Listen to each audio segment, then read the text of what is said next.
Today I will share with you some life-changing philosophy. Before we start, make sure to like the video and subscribe. Also, comment where are you watching from and at what time you are watching. Have a nice sleep. Every single day we are presented with countless opportunities to shape our future. Yet, it's the unseen missteps that often have the longest shadows. In the spirit of Stoic philosophy, we know that wisdom isn't just about pursuing the right actions, but also about steering clear of the wrong ones.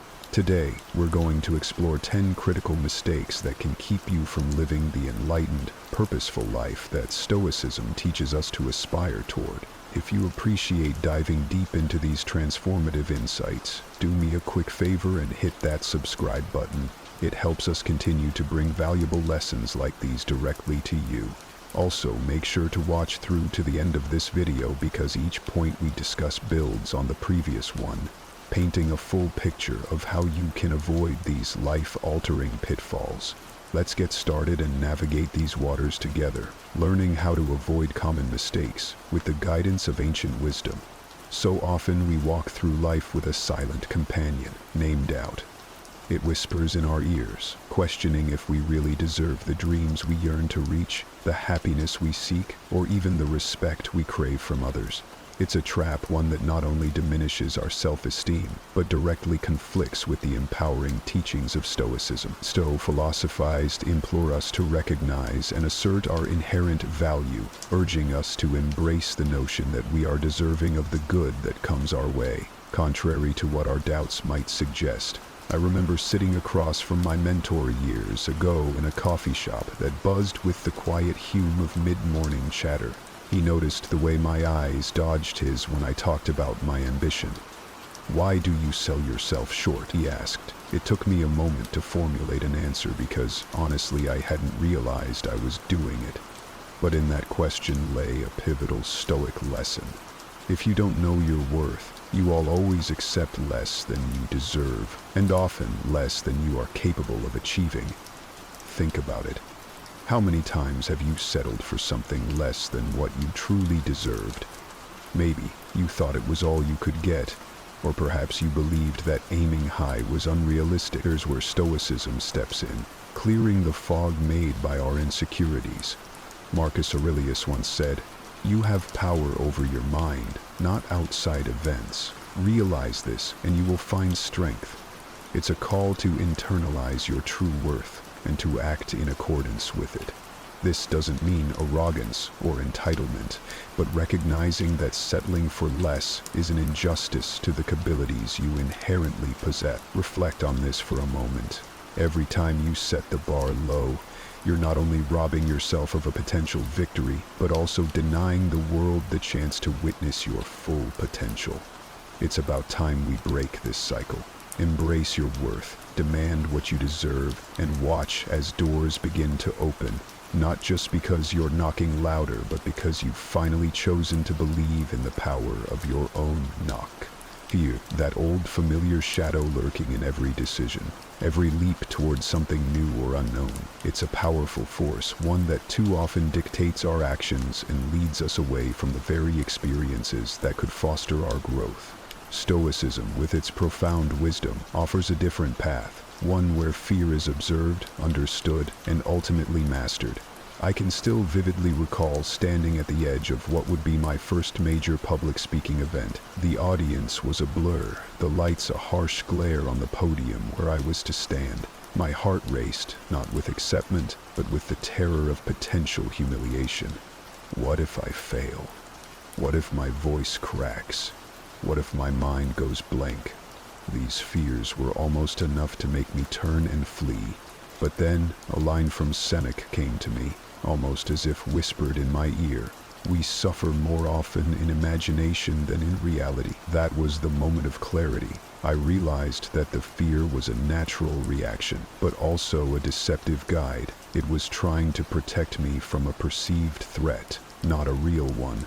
Embracing this Stoic insight, I stepped up, spoke out, and despite the butterflies, found my rhythm in my voice. The fear didn't vanish, but it lost its grip over my actions. I learned that day that facing fear, acknowledging it yet choosing to move forward in spite of it, transforms potential energy into kinetic, propelling us forward.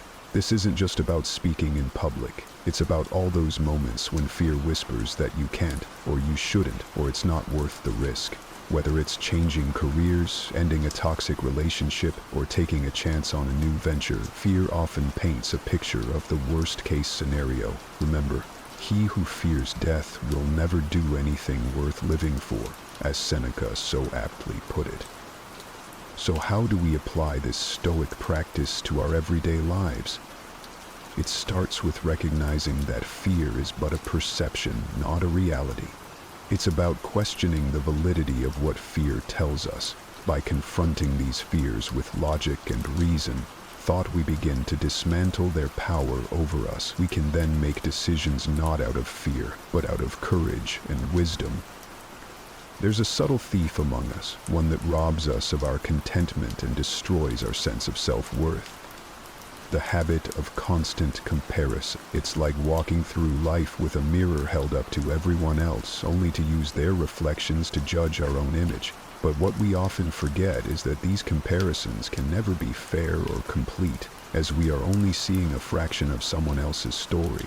I recall a time when I found myself scrolling endlessly through social media feeds, ying the achievements of my peers with a growing sense of inadequacy. Look how much more successful they are, I'd think.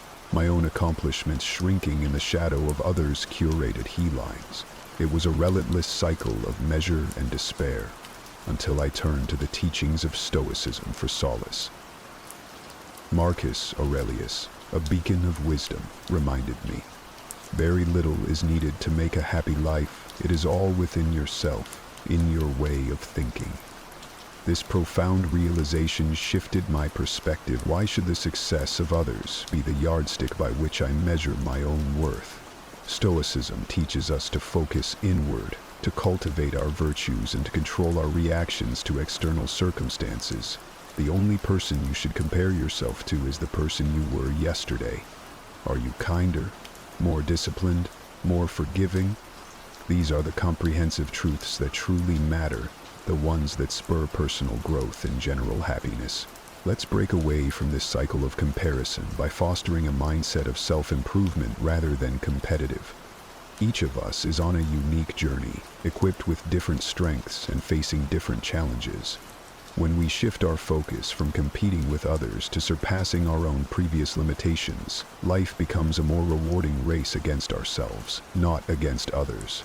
In the relentless pursuit of our dreams and duties, it's shockingly easy to let the most critical aspect of our existence slip through the cracks: our health. We often act as if our bodies and minds are inexhaustible resources, pushing them to the brink without a second thought. But this oversight can have direct consequences, not just physically, but on every facet of our lives.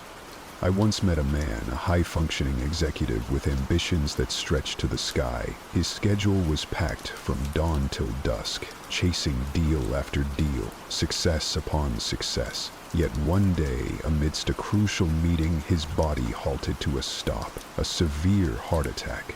That was a harsh wake-up call. Lying in his hospital bed, he shared with me his regret. I spent so much time accumulating wealth that I forgot the health to enjoy it.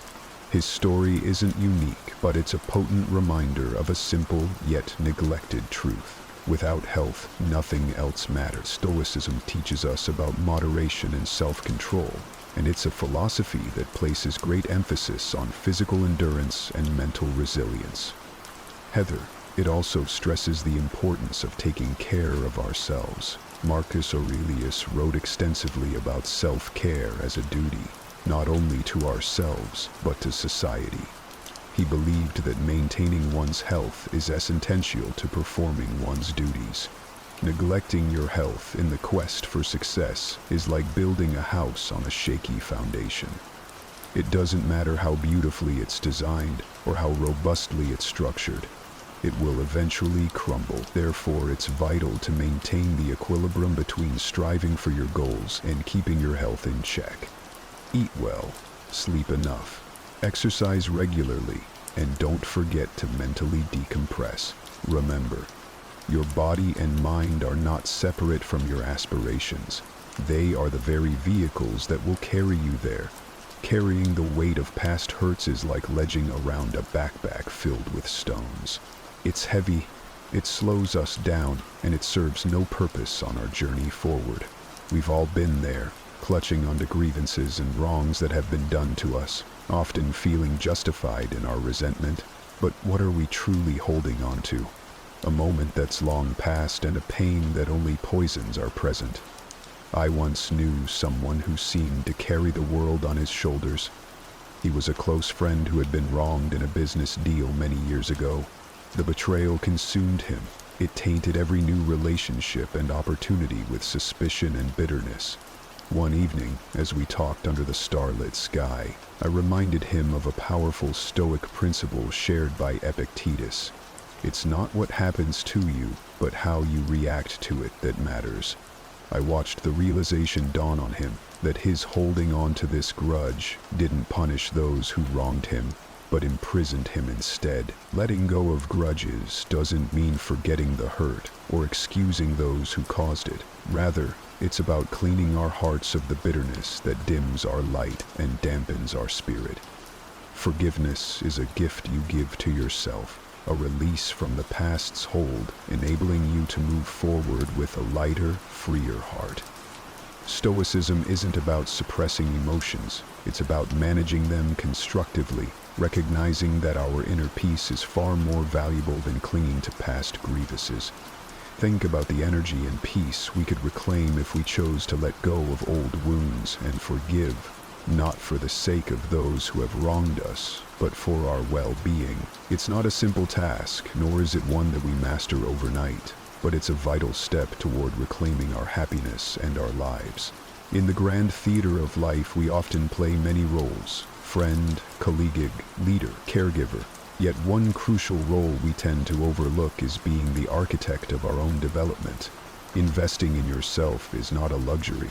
It is an essential practice for anyone who aspires to live not just an ordinary life, but an extraordinary one. Yet so many of us hesitate, bogged down by daily demands, forgetting that to pour into others effectively we must first fill ourselves.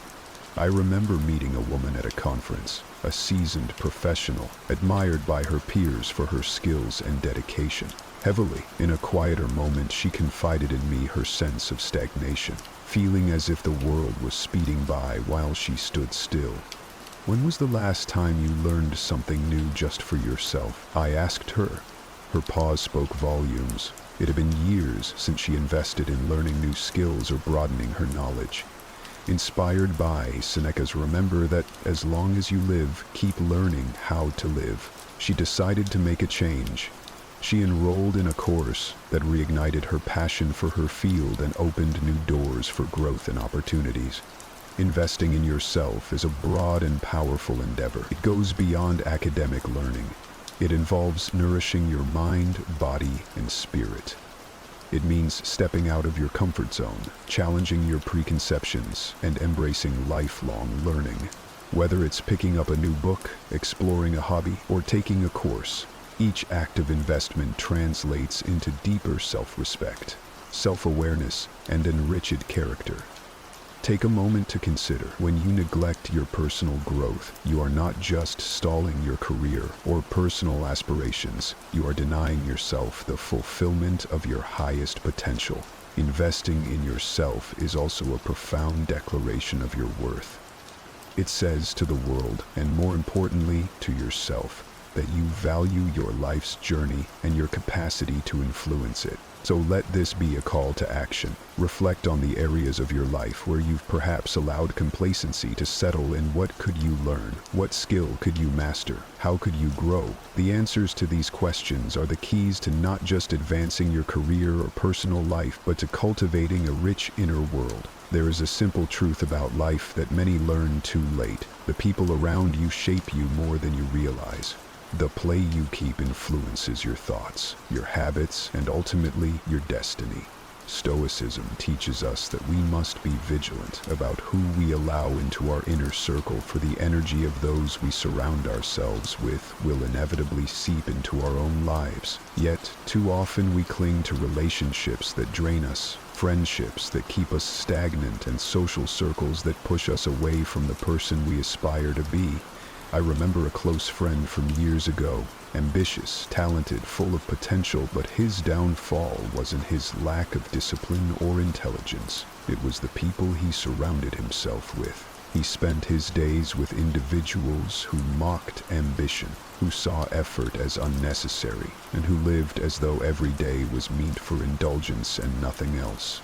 Slowly, without realizing it, he began to mirror their mindset. His dreams took a back seat. His goals became distant fantasies, and before he knew it, years had passed and he was still in the same place, wondering why he hadn't moved forward. Seneca once said, "Associate with people who are likely to improve you. It is not an act of cruelty to distance yourself from those who pull you down. It is an act of self-preservation. If the people around you are not lifting you up, they are holding you back.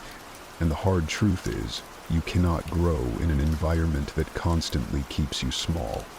Take a moment and ask yourself, who are the 5 people you spend the most time with? Are they pushing you to be better, to be wiser, to be more disciplined? Or do they encourage distractions, negativity, and complacency? Your environment is one of the biggest predictors of your future. If you spend your time with people who complain, you will find yourself. If you surround yourself with people who settle for mediocrity, you will start to believe that mediocrity is all you should expect. This is not about cutting people off without compassion. It's about making a choice to protect your own growth.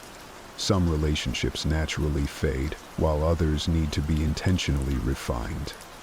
The key is recognizing when a connection is doing more harm than good. Stoicism teaches us that external circumstances, including other people, are not fully within our control, but who we choose to engage with, that is entirely up to us. Surround yourself with those who challenge you, who encourage you to think deeply, and who hold you accountable to your highest standards. Seek out people who embody the virtues you want to cultivate: discipline, wisdom, resilience. And when you find these individuals, hold on to them, because they will become the foundation of the life you are trying to build. There is a silent thief that robs more people of their dreams than failure ever could: procrastination. It's deceptive because it never tells you no. Instead, it whispers, "Not today." It convinces you that tomorrow is a better time, that you'll start when things are perfect, that one more delay won't make a difference. And then one day you wake up and realize that years have passed, and those dreams you once felt burning inside you have turned to distant regrets. I once spoke to a man who had spent decades dreaming of writing a book. He would talk about it passionately, mapping out ideas, collecting notes, even telling friends that one day he would finally sit down and make it happen. But he was always waiting for the right moment, for more free time, for some external sign that it was time to begin. One evening over coffee, he sighed and said, "I wish I had started 10 years ago." And that's when it hit me. He had wasted more time thinking about his dream than it would have taken to actually make it a reality. Procrastination is the enemy of progress. Marcus Aurelius himself warned against delaying action, saying, "You could be good today, but instead you choose tomorrow." The Stoicist understood that time is the one thing we can never get back, and yet it's the very thing so many of us waste the most. We act as if we are guaranteed a later date, as if life will wait for us to be ready, but life moves forward, with or without us. So ask yourself this: what have you been putting off? Is it that book you've been meaning to write? That business idea you've been too afraid to start? The healthy habits you keep telling yourself you'll adopt next week? Whatever it is, recognize that waiting is costing you far more than effort ever will. The perfect moment you're waiting for, it doesn't exist. There will always be excuses, distractions, reasons to delay. But the only way to make progress is to take action. Imperfect, messy, uncomfortable action. The sooner you start, the sooner you'll grow, learn, and improve. Every great achievement began as a first, unpolished attempt. Every master was once a beginner. Every success story started with someone who refused to wait any longer. Perfection is a marriage.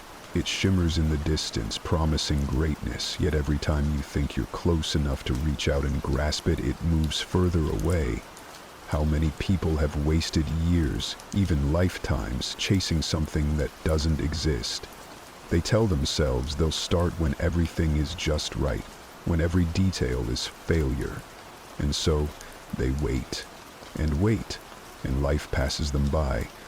I once knew a musician incredibly talented, someone who could move people with just a few notes on a guitar. He had dreams of recording his own album, sharing his music with the world, but every time he got close, he'd find something to fix. The lyrics weren't quite perfect, the sound wasn't exactly how he envisioned it, the timing wasn't exactly how he envisioned it, but he never released a single song. His obsession with perfection kept him locked in place, never allowing him to share his gift with the world. Stoicism warns against this trap. Marcus Aurelius reminds us, waste no more time arguing about what a good man should be one. In other words, stop waiting for the perfect conditions and just start. The Stoics understood that progress matters far more than perfection because perfection is an illusion, unattainable standard that will only hold you back. Think about how much you've delayed because of this illusion. Have you ever stopped yourself from trying something new because you weren't sure you'd be good enough? Have you hesitated to put your work out there because you feared criticism? Have you kept refining, reworking, and second-guessing to the point that your ideas never see the light of day? If so, you are not alone. The fear of imperfection keeps countless people from ever stepping forward. But here's the truth. Nothing will ever be perfect. No speech will ever be written without flaws. No business will launch without obstacles. No book will ever be free of edits. And yet, the ones who succeed are the ones who begin anyway. They take imperfect action. They make mistakes. They refine as they go.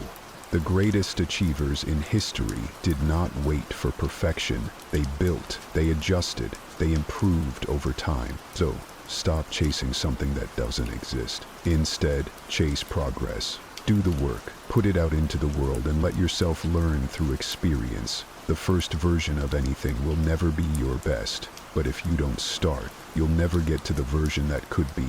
Time is the one thing we can never get back. And yet, how often do we find ourselves lost in thoughts of the past, dwelling on regrets, or anxiously trying to predict a future that hasn't even arrived? We chase goals, plan endlessly, and worry about what's next, so much so that we forget to live in the only place that truly can exist, the present moment. I once met a man who had spent his entire life planning for the future. He worked tirelessly, saving money, delaying vacations, postponing passions, telling himself that one day he would finally live the life he wanted. But when that one day arrived, he realized something devastating.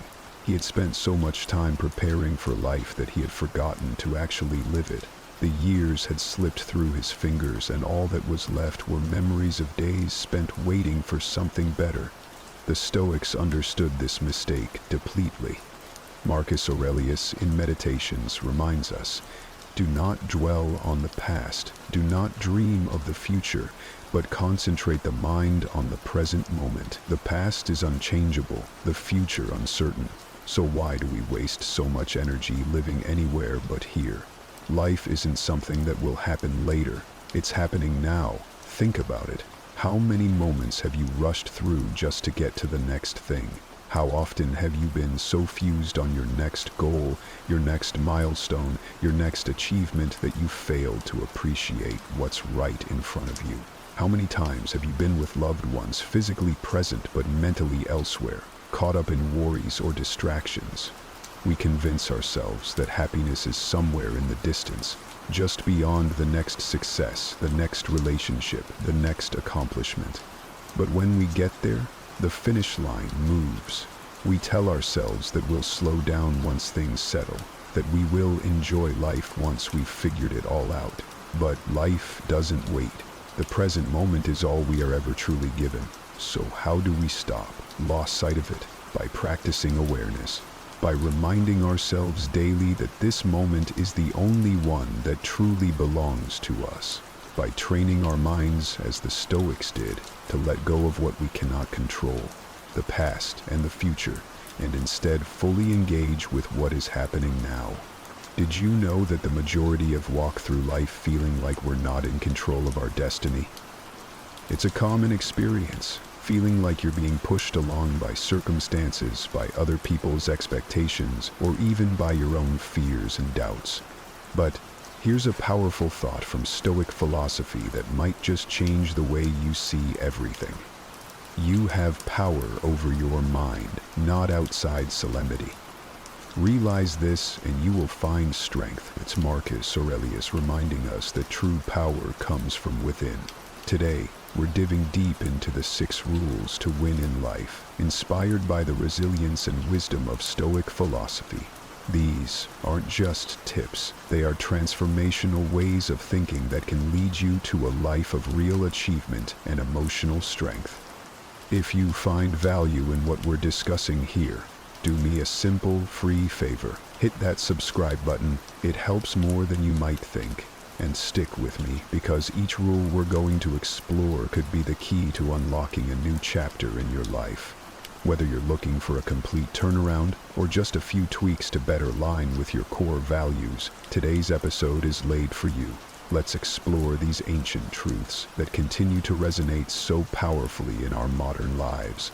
Imagine you're standing at the edge of a new beginning. You look back and see your past mistakes made, opportunities missed, and the echo of what could have been ringing loud. But here's the thing, that past doesn't have the power to dictate your future unless you let it. This is where believing in your power to change creates a new chapter. And it's foundational to Stoic philosophy, which teaches us that we are in control of our perceptions and reactions. The Stoics, like Epictetus, believed that our minds have the incredible power to shape our experiences and realities. He famously said, "It's not what happens to you, but how you react to it that matters." When you embrace this mindset, you start seeing yourself as the powerful creator of your own life, not just a passive participant. You have the ability to sculpt your future, thought by thought, action. So, how do you start believing in your power to change? It begins with understanding that your mental and emotional muscles are just like physical ones. The more you use them, the stronger they become.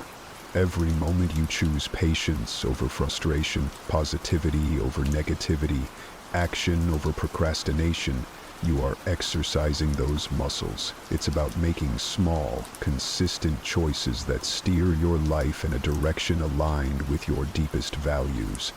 Exercise faith. You are exercising passion.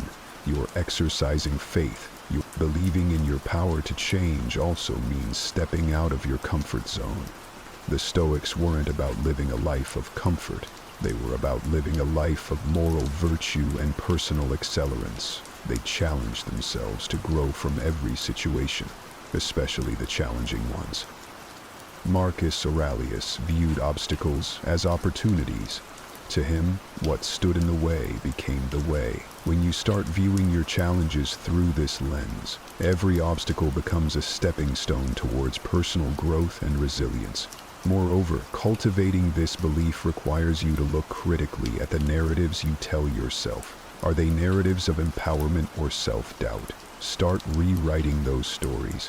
If you've always told yourself, "I'm not good at public speaking," start telling yourself, "I am improving at public speaking every day."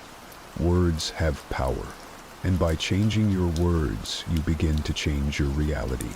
This belief in change is not just about personal affirmations, it's deeply practical. It involves setting clear, achievable goals and breaking them down into steps that feel manageable. It's about progress, not perfection. Celebrate each small victory along the way. These build up, reinforcing your belief in your ability to change and pushing you toward longer success. Stoicism also teaches the importance of reflecting on your day. Take a moment each evening to think about what went well and what could have gone better. This practice, known as the daily Stoic reflection, helps you become more mindful of your ability to influence your actions and reactions. It encourages a mindset of continuous improvement and adaptation, which is essential for personal growth. In embracing your power to change, remember that patience is your ollie. Change doesn't happen overnight. Just like the Stoics, you must be steadfast in your efforts, resilient in your setbacks, and always willing to learn from each experience. Every step forward, no matter how small, is a step toward transforming your life. Believing in your power to change is ultimately about taking responsibility for your life. It's about making a conscious decision to not be defined by external circumstances, but by how you respond to them. It's a commitment to stop being an actor in someone else's script and start writing your own. So take that pen, face that blank page, and start crafting a story you'll be proud to live. One decision, one belief, one action at a time. Life isn't always going to hand you easy wins. Sometimes it feels like it's just pilling on one challenge after another. But here's the scoop. The tough times, they're your secret weapon. It's in these moments, right in the thick of struggle, that the core of who you are is forged. Stoicism, a philosophy built on resilience and inner strength, teaches us just that. The Stoics saw every hardship as a chance to practice virtues like courage, perseverance, and adaptability. They didn't just endure struggles, they welcomed them as opportunities to grow stronger. When you start to embrace your struggles, you shift from feeling victimized by your circumstances to becoming a proactive partisan in your own life. Think about a time when something didn't go as planned.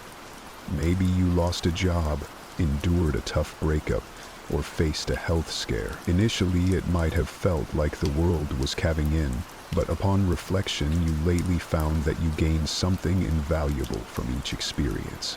Maybe it was a lesson in self-reliance, a clearer understanding of what you truly value, or the realization of your own resilience. Each struggle has the potential to teach us something profound. Embracing struggles also means maintaining a level head when things seem out of control. The Stoic philosopher Seneca once said, "A gem cannot be polished without friction, nor a man perfected without trials."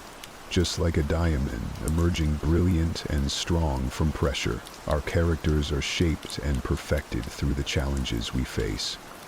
This perspective encourages you not only to survive tough times, but to thrive because of them. But how do you practically embrace struggle? Start by resetting your mindset. Instead of asking, "Why is this happening to me?" try asking, "What is this teaching me?" Every challenge comes with a lesson, and finding that lesson can transform a negative situation into a powerful catalyst for personal development. It's about shifting from a mindset of scarcity and fear to one of growth and opportunity. Additionally, embracing struggles involves staying present during tough times. It's easy to dwell on past misfortunes or worry about future difficulties. But Stoicism teaches the value of living in the present moment. This doesn't mean ignoring the past or future, but it does mean focusing on what you can control right here and right now. Often that means taking actionable steps to mitigate a problem, leaning into supportive relationships, or even just maintaining your mental composure. Building resilience is another practical approach to embracing struggle. Resilience doesn't mean you won't feel the pressure. It means you're equipped to bounce back from setbacks. You can build resilience by setting small, manageable goals, maintaining a routine that includes time for self-care, and continuously learning from each experience. Over time, what once seemed like insurmountable challenges will start to feel manageable. Even welcome tests of your growing strength. Lastly, share your journey. Connecting with others about your struggles and how you're working through them can be incredibly empowering. It not only helps you process what you're going through, but also inspires others who might be facing their own battles. Remember, embracing your struggles doesn't have to be a solitary journey. In true Stoic fashion, leverage your community for support, wisdom, and a little extra strength when needed. You know that feeling when you're around people who just get you, where the conversation flows, the ideas bounce back and forth, and you leave feeling energized rather than drained? That's no accident. The company we keep doesn't just influence our mood, it shapes our entire journey through life. It's crucial then to be intentional about whom we choose to spend our time with. Because, as the Stoics would remind us, our character is molded by our environment. Stoicism teaches us that personal growth and success are not solely the product of our own thoughts and actions, but also the influence of those we surround ourselves with. Seneca wrote extensively about the importance of friendship and its impact on our moral and ethical development. He suggested that we form bonds with those who embody the qualities we aspire to have ourselves, because habits, good and bad alike, are contagious. Consider this. If you're on a path to self-improvement, whether it's pursuing a new career, developing healthier habits, or cultivating a more positive mindset, having friends who not only support these goals but are also on similar journeys themselves can make all the difference. They aren't just cheerleaders. They understand your struggles, share insights, and inspire you just by being examples of what's possible. It's also about more than just mutual interests or goals. Surrounding yourself with the right people means seeking out those who challenge you in constructive ways. A true friend doesn't just pat you on the back. They challenge you to grow, to think differently, and to push beyond your perceived limits. In the context of Stoicism, this means engaging with people who question your assumptions and help you refine your reasoning and virtues. These interactions are invaluable because they force you to defend your ideas or consider new perspectives, leading to deeper understanding and personal growth. But let's be real, this isn't about creating an echo chamber. It's about cultivating a diverse network that enriches your life. It's about finding people who bring different perspectives, skills, and experiences to the table. Diversity in your circle encourages creativity and helps you see the world through multiple lenses, which is essential for developing a well-running character. Now, how do you find these right people? Start by being the kind of person you want to attract. Exhibit the qualities that you value in others: integrity, kindness, resilience, and curiosity. Show up as someone who adds value, who listens, and who cares. Then, look for those traits in others. Attend events that line with your interests, join clubs or groups that reflect your values, and reach out to individuals who inspire you. Moreover, don't forget to prune your social circle when necessary. Stoicism doesn't just teach acceptance, it teaches discernment. It's okay to distance yourself from those who consistently drain your energy or detract from your growth. This isn't about being harsh or judgmental, it's about protecting your space and investing your time wisely. Remember, it's your right and responsibility to protect your peace and prioritize relationships that are truly reciprocal and beneficial. Let's face it, we all have those days when we're just not feeling it, whether it's hitting the gym, tackling that project, or even just getting out of bed. But here's where the real game changer comes in: staying the course even when the spark isn't there. Consistency isn't about having a constant rush of motivation, it's about commitment. It's what separates the dreamers from the doers, and it's deeply rooted in Stoic philosophy. Stoicism teaches us about the importance of discipline and perseverance. For Stoics like Marcus Aurelius, life was about doing the work that needs to be done, regardless of how one feels about it. He famously wrote in his meditations about the necessity of getting out of bed, waking up with purpose, despite his personal reluctance. This practice of consistency isn't just about productivity, it's a form of ethical living.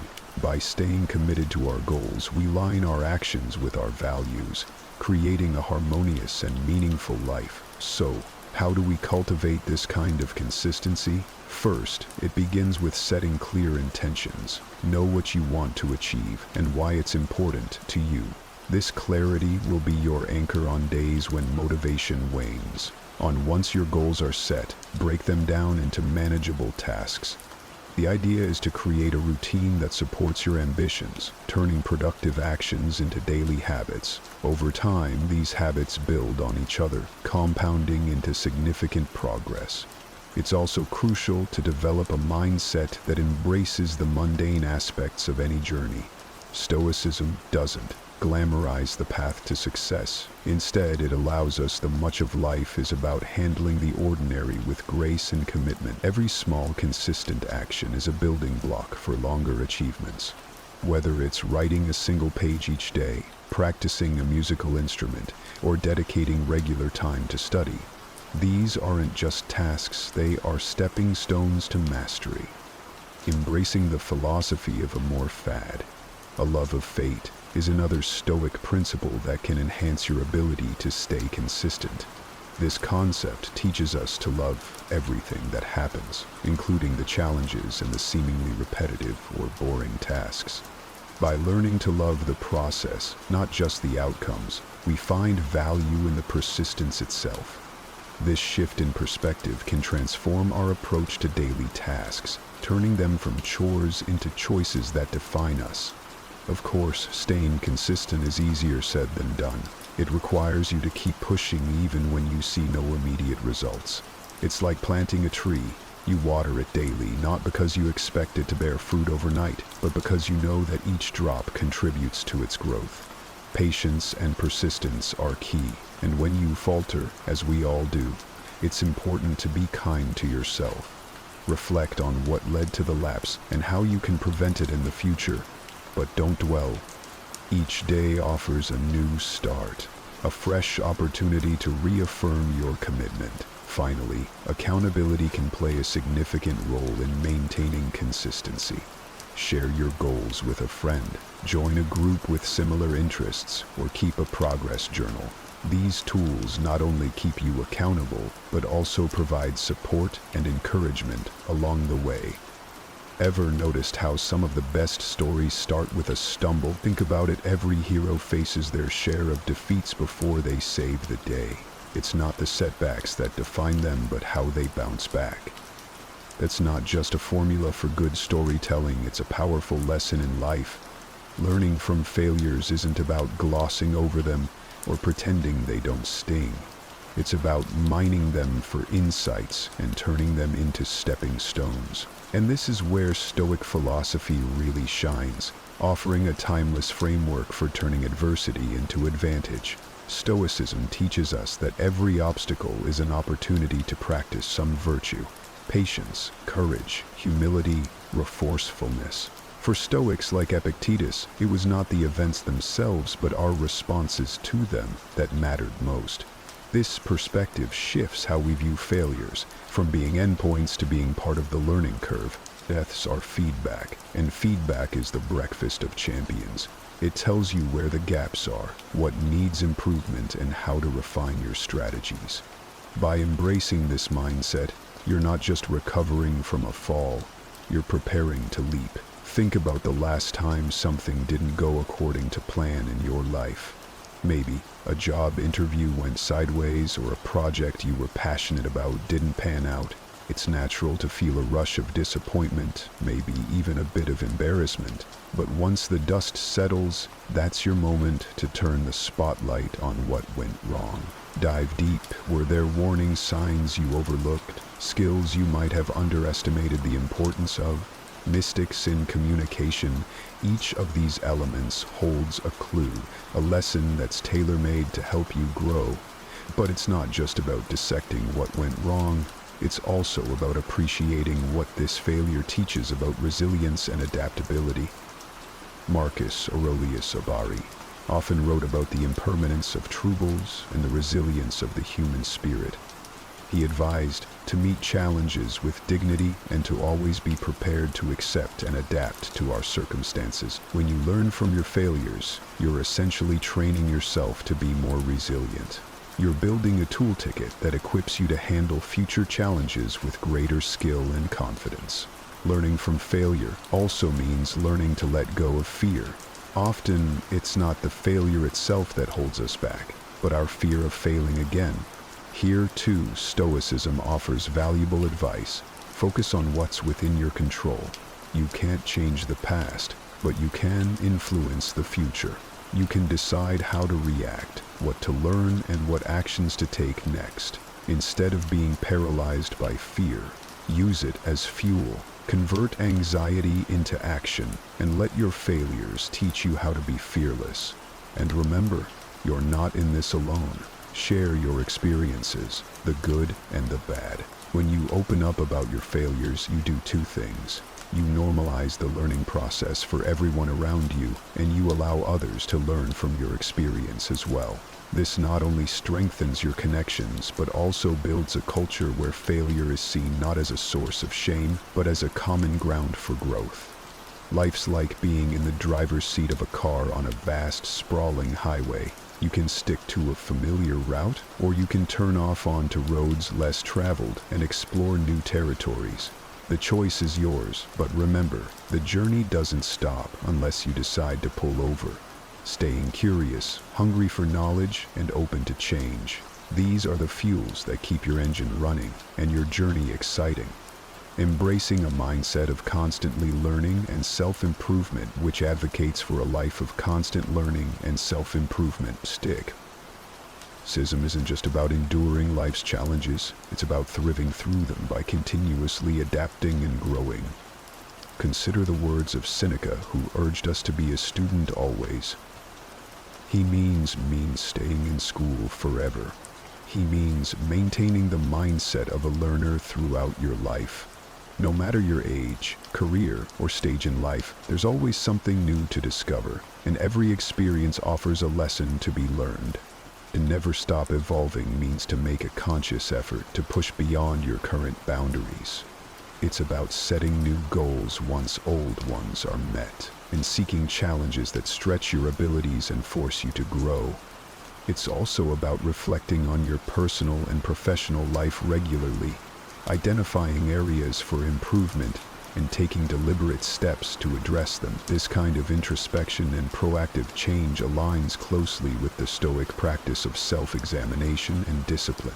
Moreover, embracing change and seeking growth also involves cultivating adaptability, a trait highly regarded in Stoic teachings. Just like a tree that bends with the wind but doesn't break, being adaptable in the face of life's constant changes helps you not only to survive, but to thrive. It means not getting too attached to current successes or ways of doing things. Markets change, new technologies evolve, and by staying flexible, you remain relevant and vibrant. Part of never stopping your evolution is also about opening yourself up to new ideas and perspectives. It's easy to become comfortable with what you know and whom you know, but growth often lies in the unfamiliar. Listen to others, especially those who might see the world differently. Engage with content that challenges your existing beliefs and consider it thoughtfully. This practice not only broadens your understanding, but also deepens your capacity for empathy and connection. Stories also emphasize the role of community and personal growth. By surrounding yourself with people who are also committed to personal and professional growth, you create an environment that is conducive to continuous evolution. These relationships can provide motivation, insight, and feedback that are essential for personal development. They act like mirrors, reflecting your strengths and ideas that can catalyze your growth. Lastly, never stopping your evolution means embracing lifelong learning in its many forms. Whether through formal education, reading, travel, or engaging in new skills not only keeps your brain sharp, but also opens up new opportunities and ways of seeing the world. It helps keep life fresh and exciting. During that, you're not just passing through life, but actively engaging with it in meaningful ways.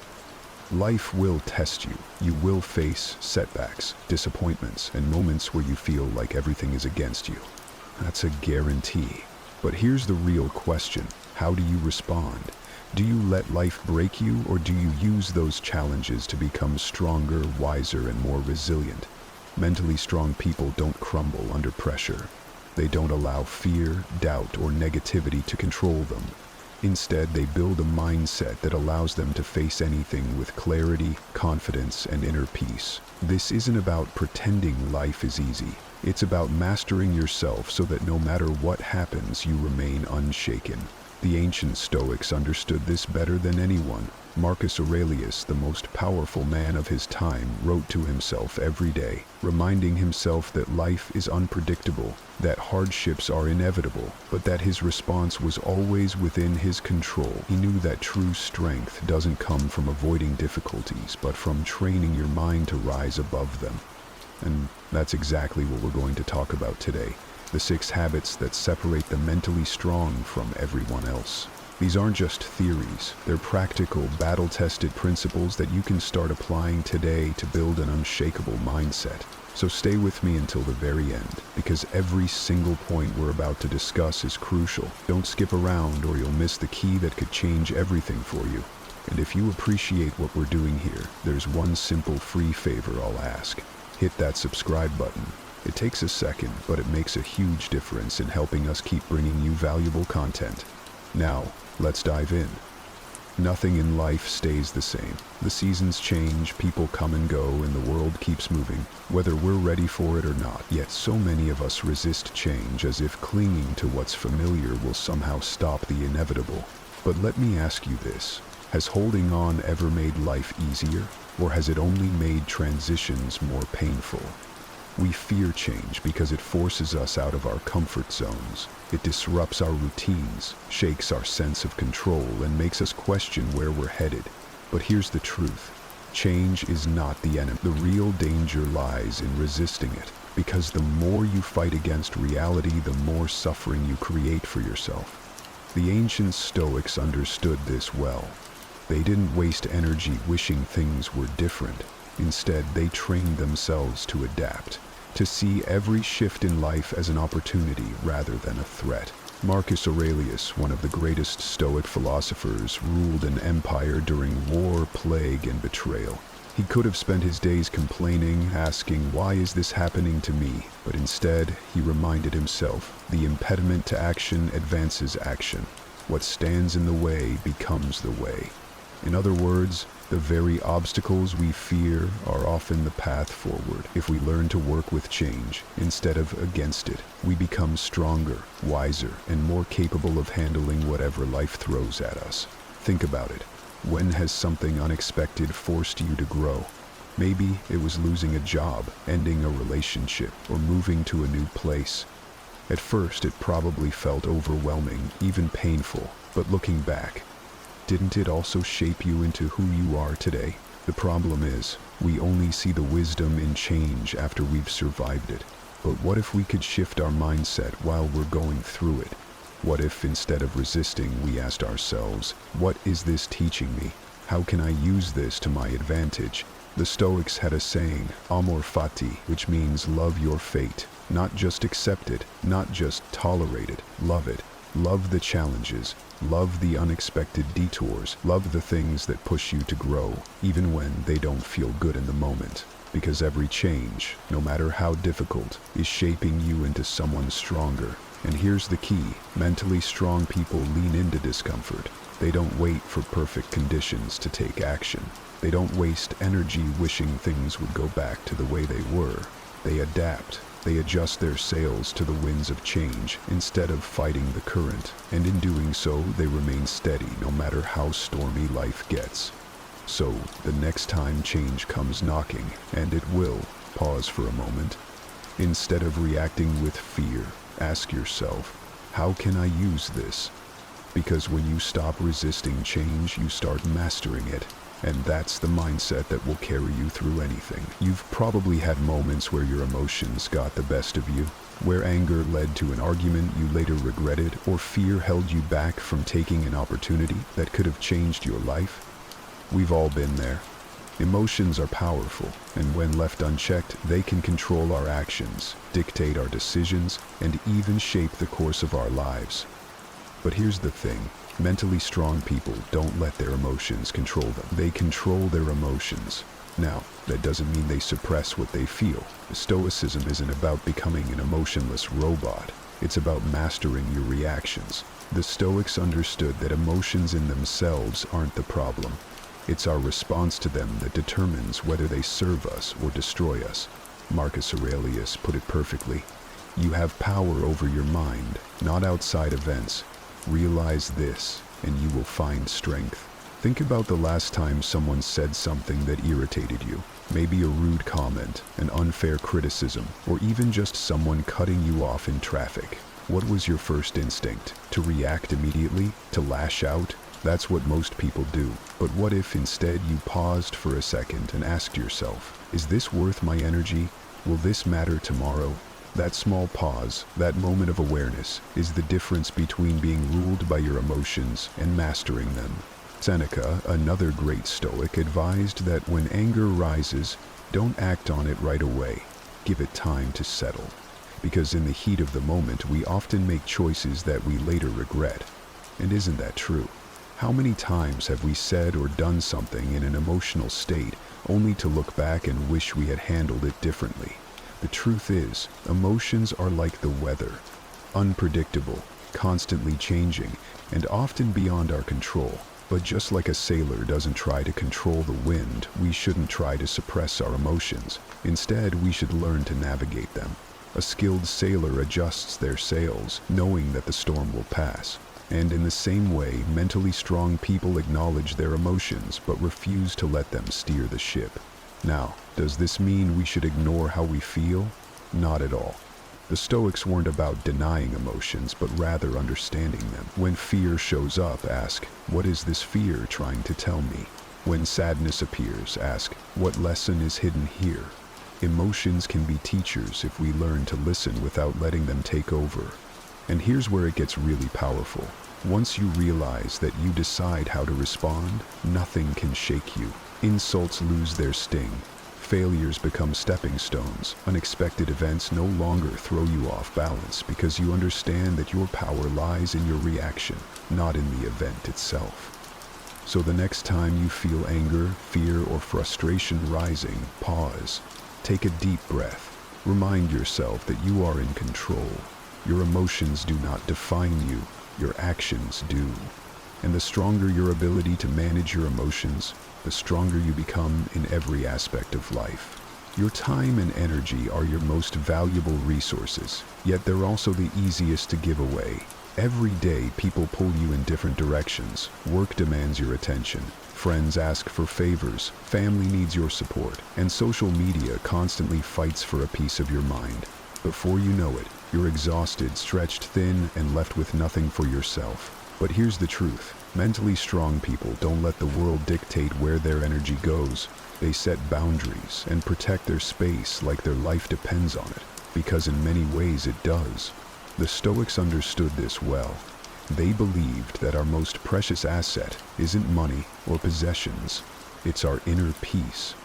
And yet, most of us give it away without thinking twice. Seneca warned against this when he said, "People are frugal in guarding their personal property, but as soon as it comes to squandering time, they are most wasteful of the one thing in which it is right to be stingy."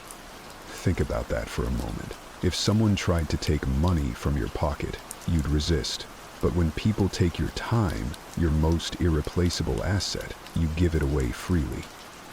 Why? Maybe it's guilt, maybe it's fear of disappointing others, maybe it's the habit of always putting others first. But here's the thing, saying yes to everyone else all the time means saying no to yourself, and mentally strong people don't do that. They understand that without clear boundaries, they'll never have the time or energy to focus on what truly matters, whether that's their goals, their health, or their peace of mind. So, how do you start setting boundaries? First, recognize that it's not selfish, it's necessary. Saying no to something that drains you doesn't mean you don't care. It means you value yourself enough to protect your well-being. You wouldn't let someone walk into your home and trash the place, so why let people invade your mental space with negativity, unnecessary obligations, or constant distractions? One of the biggest misconceptions about boundaries is that they push people away. But in reality, the right people respect boundaries. The ones who don't, they were never meant to have full access to you in the first place. Marcus Aurelius said, "The soul becomes dyed with the color of its thoughts." In other words, the people and energy you allow into your life shape who you become. If you surround yourself with constant stress, drama, and obligations that don't serve you, don't be surprised if you feel drained, anxious, or lost. Now let's talk about practical ways to set boundaries. First, identify what truly matters to you. What are your priorities? What fuels your energy instead of depleting it? Once you're clear on that, it becomes easier to say no to everything that doesn't align with those values. Next, practice the art of saying no without over-explaining. You don't owe anyone a detailed justification for protecting your time. A simple, "I can't commit to that right now" is enough. And most importantly, don't feel guilty. Protecting your energy isn't an act of selfishness, it's an act of self-respect. If you don't prioritize yourself, no one else will do it for you. At the end of the day, setting boundaries isn't about shutting people out. It's about making sure you have enough energy for what truly matters. When you stop saying yes to every demand and start saying yes to yourself, you'll notice something incredible. You feel lighter, more focused, and in control of your life. And that, my friend, is the foundation of true mental strength. Life doesn't always go the way we want. We face setbacks, make mistakes, and sometimes find ourselves in situations that feel unfair. It's easy to blame circumstances, point fingers, or tell ourselves that we're just unlucky. But here's the hard truth. Mentally strong people don't waste time making excuses. They take full responsibility for their actions, their choices, and ultimately their lives. The Stoics believed that while we can't always control what happens to us, we can control how we respond. Epictetus put it best when he said, "We cannot choose our external circumstances, but we can always choose how we respond to them." That's what real strength looks like. Owning your decisions, learning from your mistakes, and refusing to see yourself as a victim of life's circumstance. Think about the most successful, resilient people you know. Do they sit around complaining about how unfair life is, or do they take action, adjust, and find a way forward? The difference between those who grow and those who stay stuck isn't intelligence, talent, or luck, it's responsibility. When you own your actions, you take back your power. When you blame others, you give that power away. Now, taking responsibility doesn't mean being overly critical of yourself or beating yourself up for past mistakes. That's not the point. The goal isn't to drown in guilt, it's to learn and improve. Seneca, one of the greatest Stoic thinkers, believed that every failure was an opportunity for self-reflection. He advised that at the end of each day we should review our actions and ask, what did I do well? What could I have done better? What will I improve tomorrow? That's how you grow, not by avoiding mistakes, but by using them as stepping stones. Here's a simple but powerful exercise. Think of a challenge you're facing right now. Maybe it's a financial issue, a relationship struggle, or a personal goal you haven't achieved yet. Instead of blaming external factors, ask yourself, what part of this is within my control? What actions can I take to improve this situation? It's a shift in mindset that changes everything. The truth is, life will throw obstacles your way.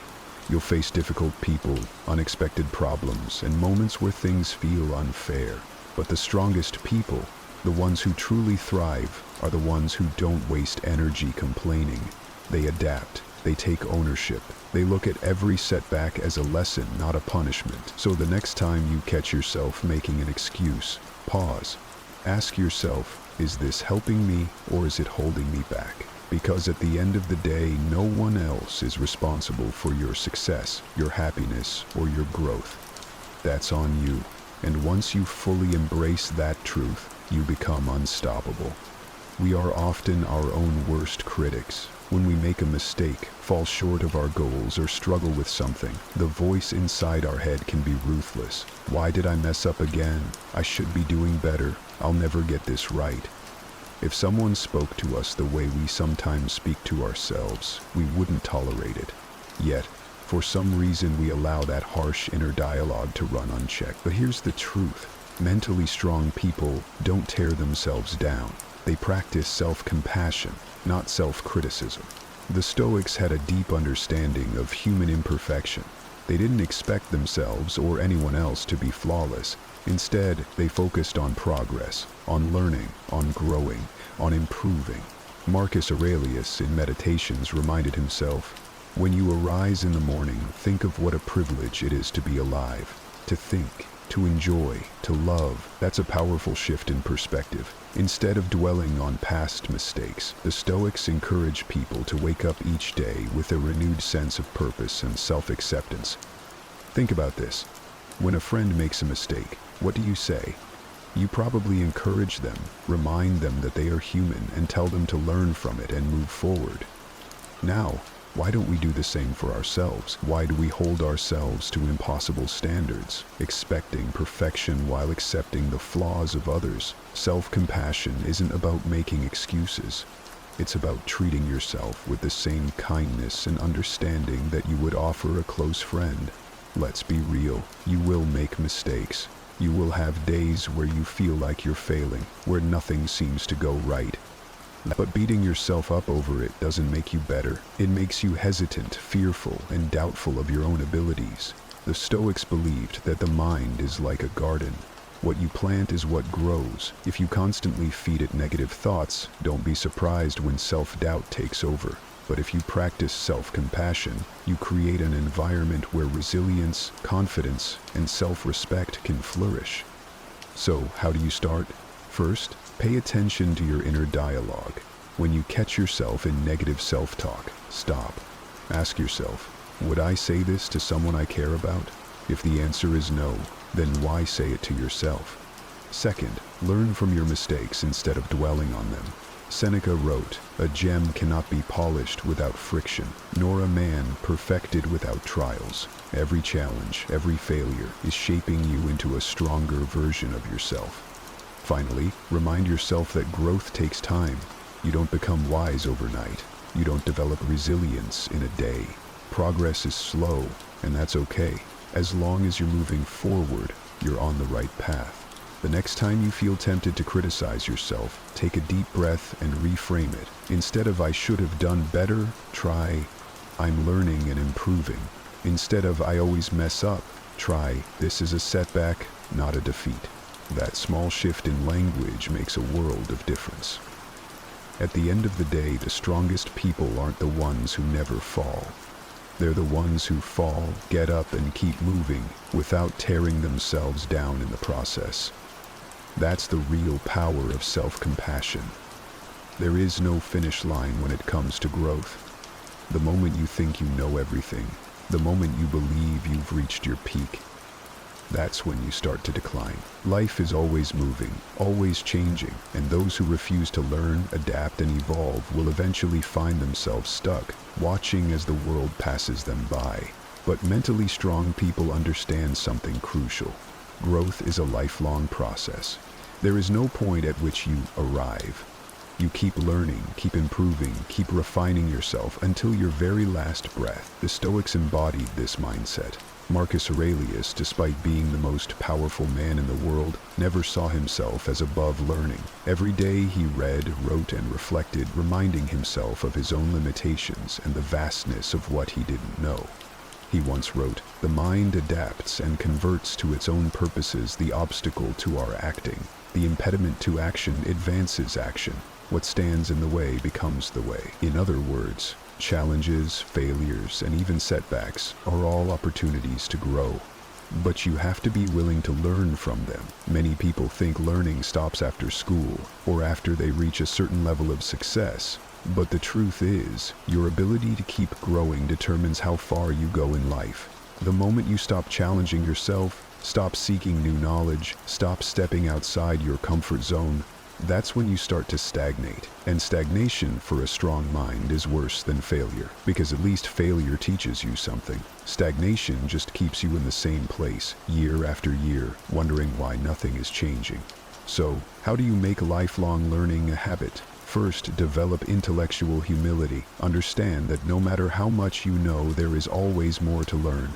Seneca believed that wisdom is not in knowing all the answers, but in seeking them relentlessly. He wrote, "As long as you live, keep learning how to live." That means reading books, having deep conversations, and studying new skills, not because you have to, but because growth itself is the reward. Second, embrace failure as part of the learning process. People who are afraid of looking foolish, of making mistakes, of stepping into the unknown, they never grow. Why? Because they avoid the very experiences that teach the most. Every time you fail, every time you struggle, you gain something invaluable, wisdom. But only if you choose to see failure as a lesson rather than a defeat.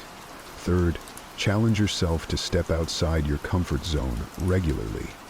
Growth doesn't happen in routine, it happens in discomfort, in uncertainty, in the moments when you don't have all the answers.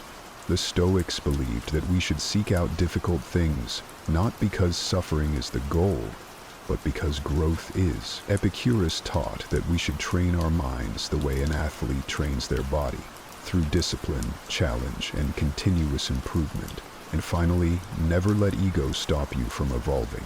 One of the biggest barriers to learning is thinking you already know enough.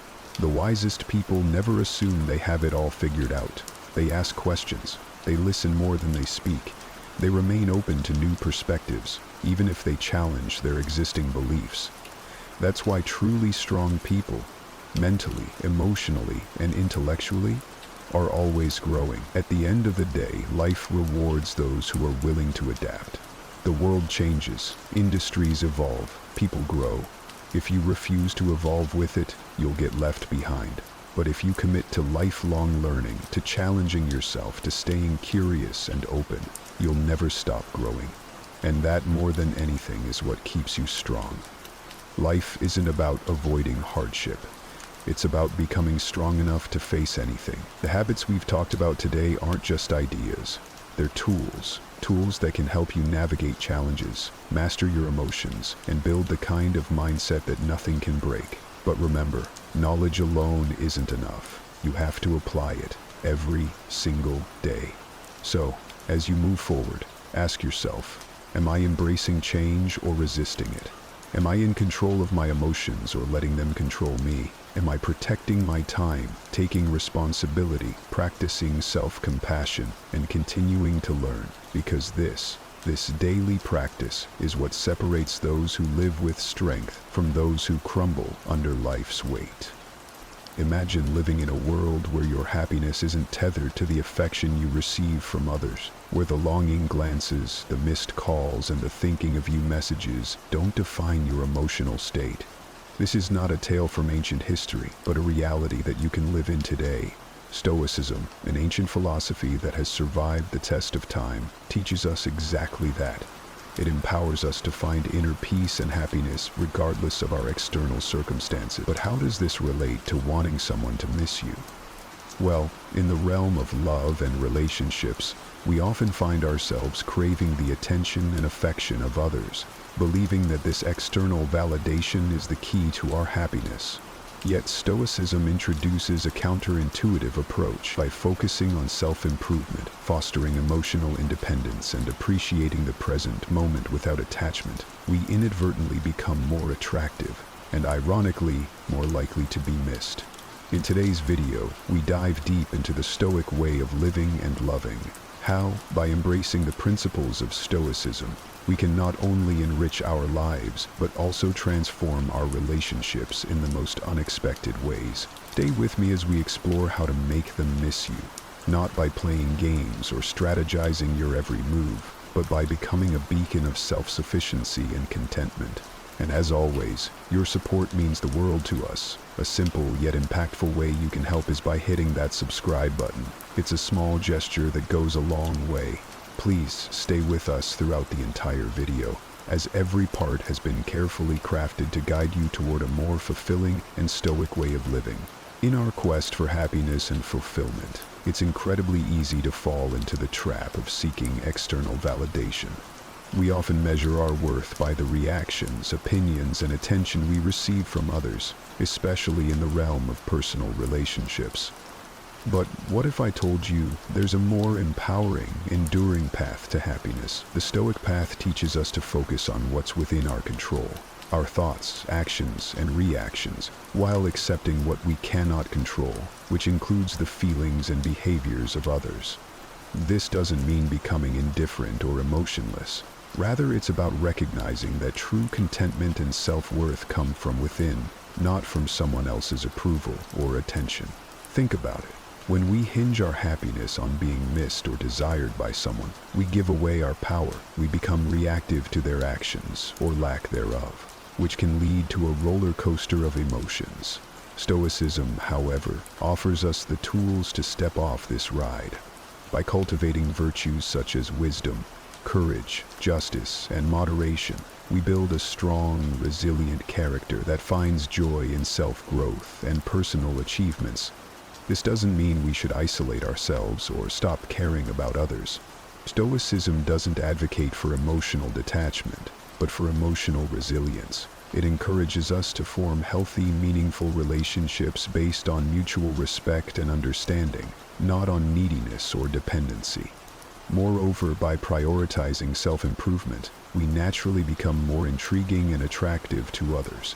People are drawn to individuals who are confident, passionate about their pursuits, and content with themselves. So, ironically, the less we focus on making someone miss us, the more likely it is to happen, because we're living our best, most authentic lives.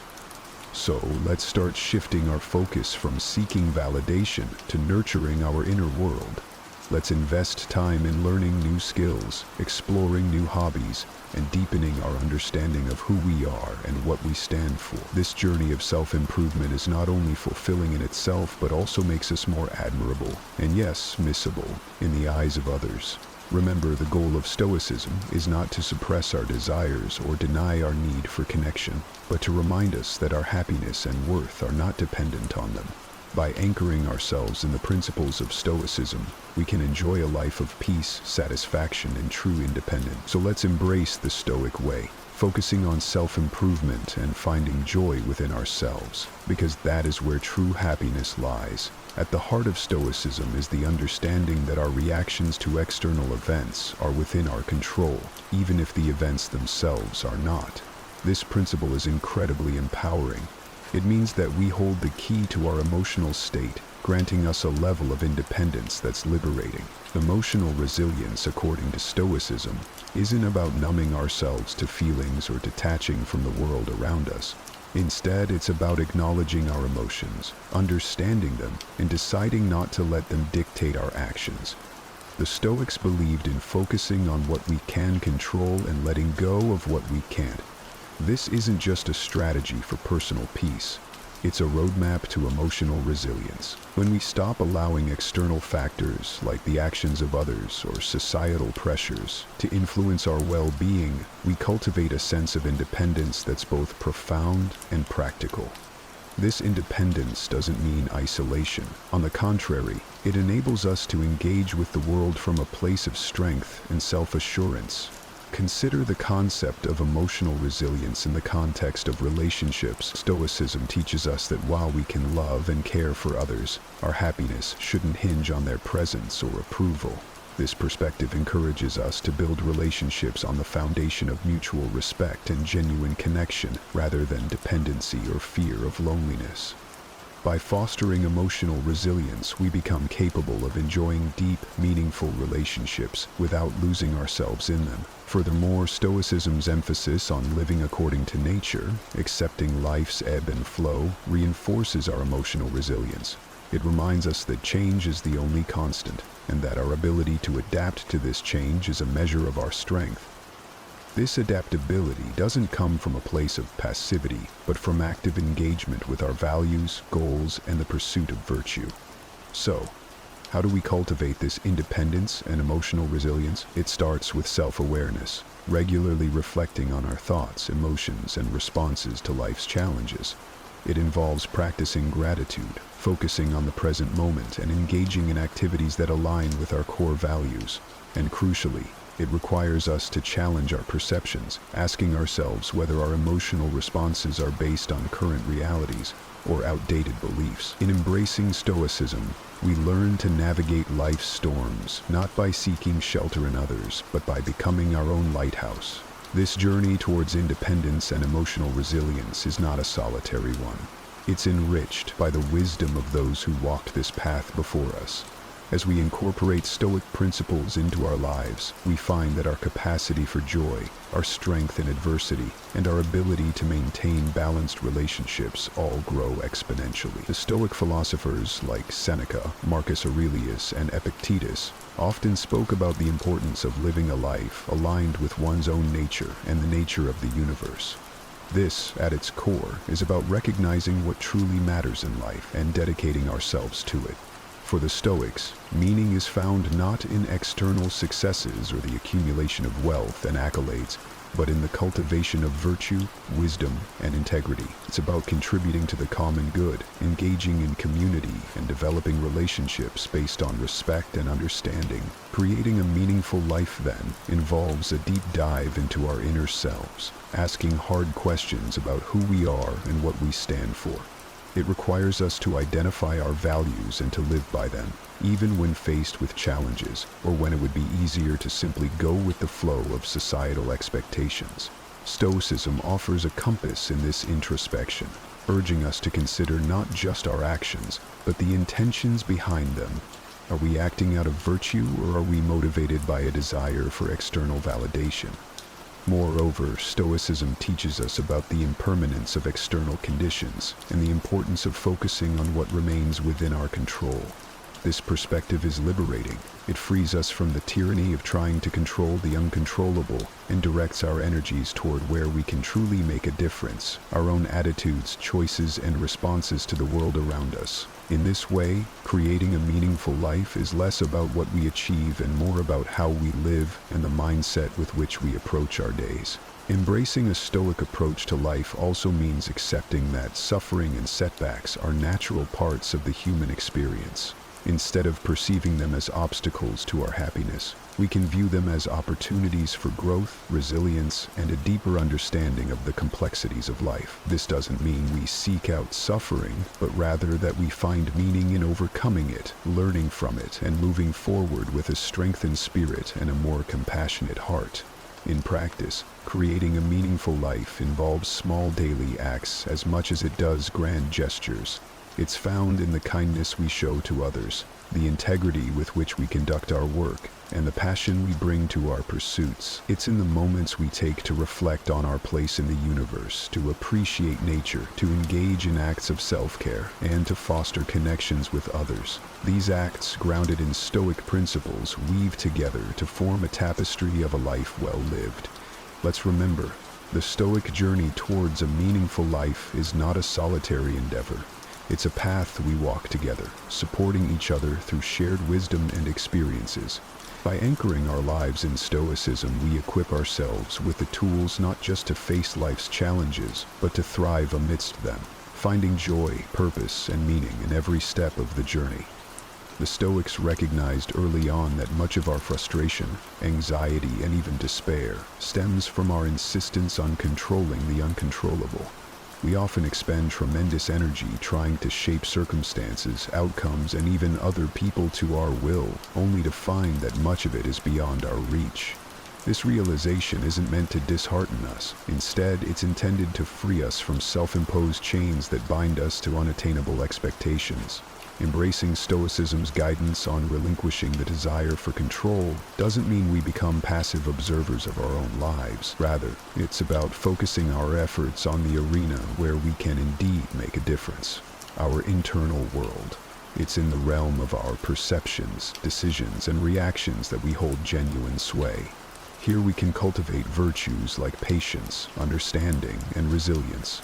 Here we can find peace, letting go of control according to Stoic philosophy, involves a deep acceptance of the natural flow of events. It's about understanding the difference between our efforts and their outcomes, recognizing that while we can strive to influence the former, the latter often falls outside our direct influence. This doesn't negate the value of effort. It merely places it in a healthier perspective. When we align our actions with our values and detach from specific outcomes, we engage with life more wholly and authentically. Moreover, this Stoic teaching encourages us to view each moment as an opportunity to practice acceptance and grow in wisdom. It invites us to question our deep-seated beliefs about control, success, and security. In doing so, we often discover that our true strength lies not in exerting control over the external world, but in mastering our inner landscape. In practical terms, letting go of the desire for control means embracing flexibility and adaptability. It means being open to the unexpected, finding the courage to face uncertainties with a calm mind and an open heart. It's about learning to respond to life's challenges with grace, viewing them as opportunities for personal growth and self-discovery. As we incorporate this Stoic principle into our lives, we find that our relationships deepen, our stress levels decrease, and our appreciation for the present moment increases. We begin to understand that control is not the key to happiness. Balance, acceptance, and inner harmony are. Letting go of our desire for control, as taught by Stoicism, is not about relinquishing our power, but rather about reclaiming it in its most potent form. It's a journey toward inner freedom, marked by a profound transformation in how we perceive and interact with the world. Did you know that most of us are only tapping into a fraction of our true potential? That's right. Somewhere beneath the daily grind, the endless to-dos, and the comfort of routine lies a powerhouse of untapped strength and capabilities. It's like discovering an old dusty lamp in your attic, only to realize it's been a treasure chest all along. This is the kind of rut that sneaks up on all of us from time to time. But here's where it gets interesting. According to Stoic philosophy, we're not just passive observers of our lives. We're the architects. Stoicism teaches us that our potential is a powerful force, shaped moment by moment through our actions and decisions. It's not enough to recognize your potential. You have to live it, breathe it, and make choices every day that reflect it. Now, let's get real for a moment. If you feel like you're not living up to your full potential, you're not alone. It's a common feeling, but common doesn't mean harmless. It's a sign, a nudge, really, that it's time to wake up, to shake off the dust of complacency, and to start steering your life with intention and purpose. Why settle for just getting by when you could be shooting for the stars? So, why do we get stuck? It's often because we're avoiding discomfort. We stick to routines, to the known paths because they're safe. But Stoicism invites us to look beyond comfort, to see the growth that comes from challenge, from pushing beyond our limits. It's about being proactive, about facing life head-on with courage and resilience. This isn't just about surviving, it's about thriving. Think about this. Every day, you have a choice. You can continue to live as you are, or you can take a step, however small, towards something greater. It's not about massive leaps or overnight success. It's about gradual, consistent effort. And yes, it's tough. Yes, it's uncomfortable, but isn't a bit of discomfort worth it if it means realizing your true potential? That's what we're diving into today. How to step out of the shadow of mediocrity and into the light of your greatest potential. How to live not just any life, but a life filled with purpose, achievement, and true fulfillment. And if you appreciate what we're doing here, a simple, free favor I'll ask: hit that subscribe button. Let's explore how to make every day a testament to what you are truly capable of achieving. No more excuses, no more waiting for the perfect moment. It starts now. Let's talk about a trap so many of us fall into without even realizing it: mediocrity. It's a silent, creeping fog that envelops life so gradually you might not notice until you're completely engulfed. It's settling for good enough instead of pushing for great. And it's not about shaming ourselves or others for not being overachievers.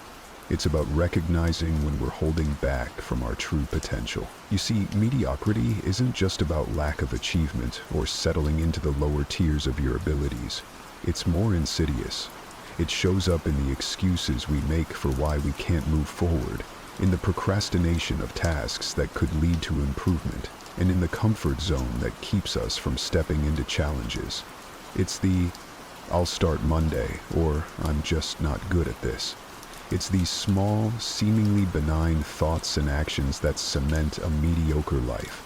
The Stoics, however, had a powerful antidote to this plight.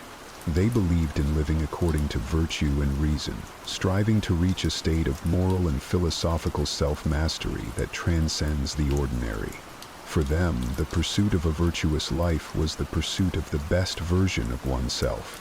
They challenged themselves to turn obstacles into opportunities and regarded every hardship as a chance to practice virtues like courage, temperance, justice, and wisdom. Incorporating this Stoic mindset can shift how we perceive and tackle mediocrity. It's about asking yourself, am I acting out of habit or choice? Is this truly all I am capable of, or am I capable of more? These questions aren't meant to criticize, but to awaken. They're prompts that push us to reflect and then act with more intention.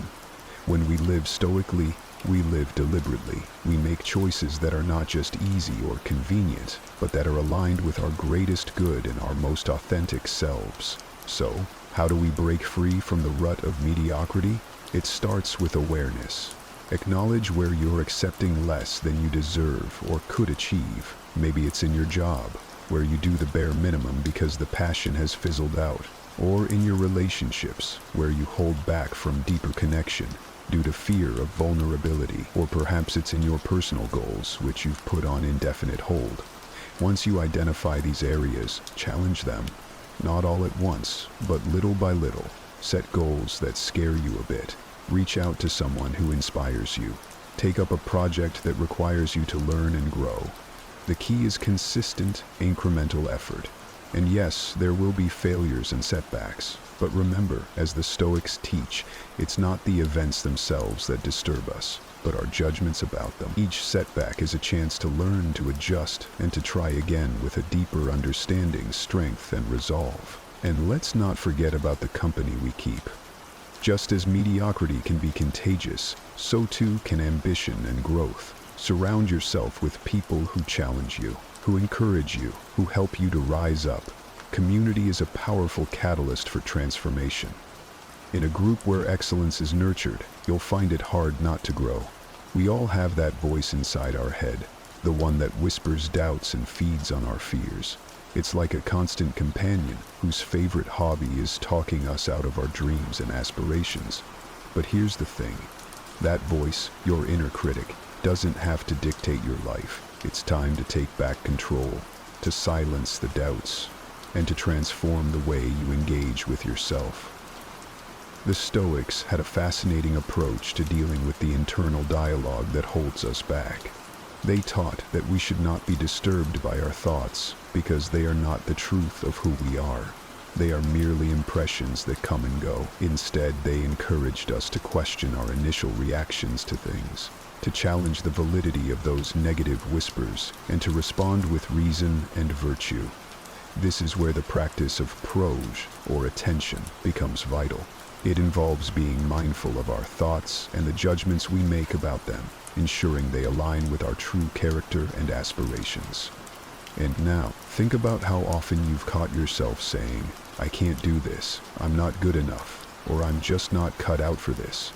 These statements are your inner critic's way of keeping you within the bounds of what's comfortable. But growth, as we know from Stoic wisdom, is born from discomfort. By recognizing these thoughts as mere opinions, not facts, you empower yourself to challenge and change them. How do you practically kill your inner critic? Start by observing your thoughts as an outsider. When a negative thought arises, pause and reflect. Is this thought helpful? Does it align with my goals? Is it a rational response or an emotional one steeped in fear? This practice, inspired by the Stoic exercise of reflection, allows you to detach from harmful self-criticism and respond with a more rational, compassionate perspective. Let's also talk about the power of counter-narratives. For every critical thought that arises, actively construct a positive counterpart. If your mind says you're going to fail, counter it with, I have prepared as best as I can, and I will learn from whatever comes. This isn't about sugarcoating reality. It's about providing a balanced view that includes your strengths and capabilities. Moreover, Stoicism teaches us to embrace challenges as opportunities to test and refine our virtues. So when your inner critic tries to steer you away from a challenge, see it as an opportunity to practice courage and perseverance. Each time you confront a fear or doubt, you weaken the hold your inner critic has on you and strengthen your commitment to personal excellence.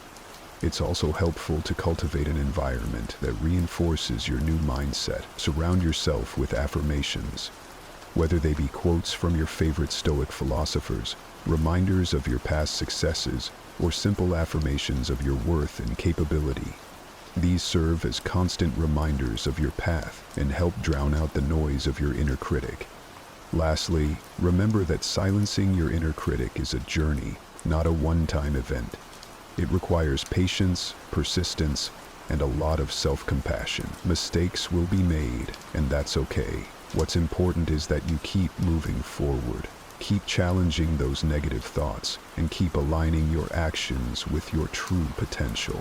Stepping out of your comfort zone might sound like a cliché plastered over countless motivational posters and self-help books, but there's profound truth hidden in those words, especially when viewed through the lens of Stoicism.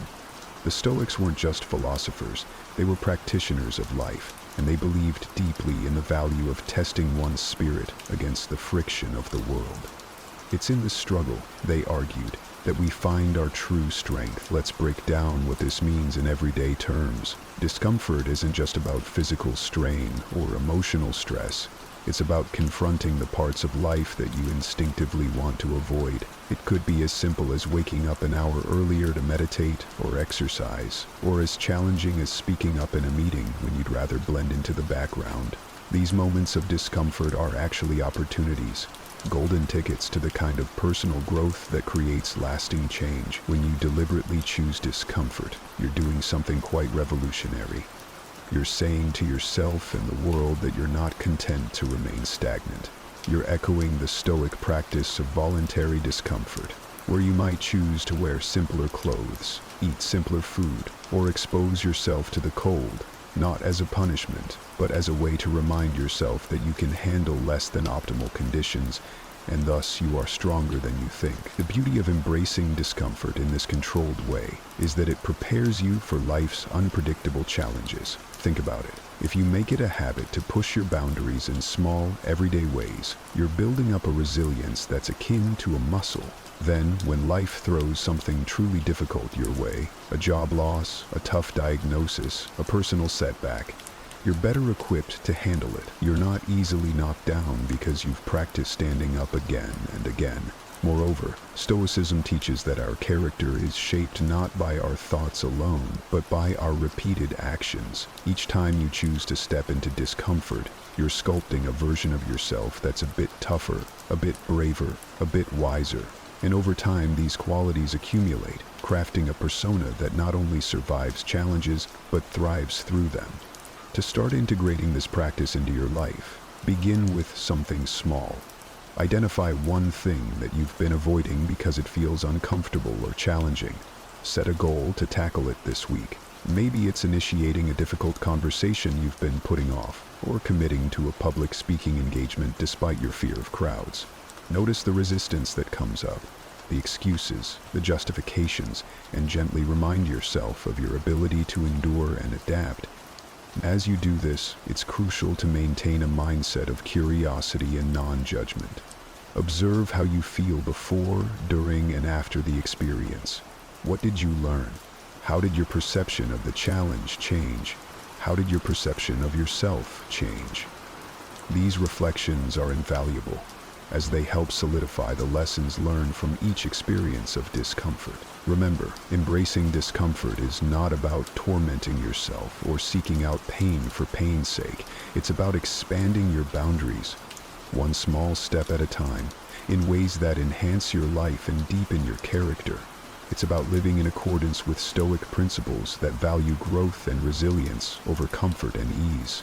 This approach doesn't just prepare you for life's challenges, it transforms them into the very experiences that shape a bold, capable, and virtuous life. One of the most powerful tools in your personal development arsenal is accountability.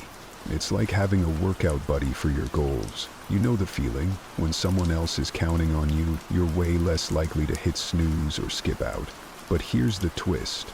In the journey toward living your best life, you're not just accountable to others. You're primarily accountable to yourself. And that's where the real growth happens. In Stoicism, there's a heavy emphasis on personal responsibility and self-discipline. The Stoics believe that our character and our lives are the results of our choices. They teach us to own these choices and to face the consequences with courage and integrity. This sense of responsibility toward oneself is fundamental because it underpins everything. From your daily routines to your life's ambitions, let's talk about how you can enhance your sense of accountability. It starts with making your goals visible. Write them down, not in a private journal tucked away in a drawer, but somewhere you can see them every day. It could be a big whiteboard in your room, a note on your fridge, or even a digital reminder that pops up on your phone. Visibility reminds you of your commitments and helps keep them at the forefront of your mind. Next, integrate regular check-ins on your progress. This could be a weekly review where you sit down and ask yourself some hard questions. What did I accomplish this week? Where did I fall short? What can I do differently moving forward? These sessions aren't about beating yourself up for missed targets or lapses. Instead, they're opportunities for honest, constructive self-reflection, a practice deeply rooted in Stoic philosophy. The Stoics were all about self-examination and learning from every action and outcome. Sharing your goals with someone else can also magnify your commitment. Choose a friend, a family member, or even a mentor. Someone who will not just cheer for you but will also call you out when you're off track. This creates a layer of external accountability, which can be incredibly motivating. It's about creating a social contract where you feel a sense of duty not to let the other person down, which in turn strengthens your resolve to meet your own expectations. In addition to involving others, there's a Stoic method that can be particularly effective: envisioning the ideal version of yourself. Seneca, one of the prominent Stoic philosophers, encouraged frequent contemplation of one's highest potential. By regularly imagining yourself as the person you aspire to become, you create a mental benchmark for your actions. Ask yourself regularly, is what I'm doing right now aligning with the virtues of the person I strive to be? This mental modeling acts as a North Star, guiding your daily choices and efforts. Let's not underestimate the power of setting up a system that rewards your progress. The rewards don't have to be extravagant. They just need to acknowledge your efforts and successes. This could be as simple as treating yourself to a favorite meal, taking a day off to relax, or buying that small thing you've been eyeing for a while. Rewards reinforce positive behavior and make the journey enjoyable, which is essential because, let's face it, the path to self-improvement can be tough and demanding. It's often said that you're the average of the 5 people you spend the most time with. This saying has more truth to it than you might realize at first glance. The people around us have a profound impact on our thoughts, behaviors, and ultimately, our success. But it's not just about success in the conventional sense. It's about growing as a person, cultivating wisdom, and building a life that's rich in character and satisfaction. Stoic philosophy places a strong emphasis on community and relationships because the Stoics understood that humans are inherently social creatures. We influence each other in countless ways, many of which are subtle and subconscious. Seneca, a renowned Stoic thinker, advised choosing friends who embody the traits we wish to develop, suggesting that their characteristics would naturally rub off on us. By surrounding ourselves with people who are wise, virtuous, and purpose-driven, we are more likely to adopt these qualities ourselves. Think about the people you spend most of your time with. Are they ambitious, optimistic, and resilient? Do they challenge you to think differently, push your boundaries, and question your assumptions? Or do they uphold the status quo, resist change, and nurture negativity? It's essential to make these assessments honestly and decide if your circle is pulling you forward or holding you back. Creating a powerful network doesn't mean you need to start cutting people out of your life ruthlessly. Instead, it's about consciously deciding to spend more time with those who inspire you and support your growth. This can mean reaching out to mentors, joining clubs or groups aligned with your interests, or even connecting with like-minded individuals online. The key is to engage with people who not only support your goals but also encourage you to surpass them. Moreover, Stoicism teaches us about the importance of contributing to our community. It's not just about what you can get from your relationships, but also what you can give. Being a valuable member of your network involves offering support, sharing knowledge, and being genuinely happy for others' successes. The more you invest in your relationships, the richer your interactions become, and the more profound their impact on your life. This concept of mutual growth is vital. As you strive to be the best version of yourself, you should also seek to uplift those around you. This can be through simple actions like providing a listening ear, offering encouragement during challenging times, or sharing resources that have helped you. Each of these actions strengthens your connections and builds a network that is not just beneficial, but also meaningful. Every single day, we're faced with moments that test our patience and rattle our calm. Whether it's a traffic jam when you're already late, a coworker's irritating habits, or your phone battery dying in the middle of an important call, life seems full of these little battles. It's not just about these minor irritations, though. It's about how we respond to them that shapes our days and, ultimately, our lives. It's important to remember that everyone feels angry sometimes. It's part of being human. But here's where Stoicism steps in with its profound wisdom. Stoicism teaches us that while we can't always control what happens to us, we can control how we respond. This is pivotal in transforming our relationship with anger. Think about it.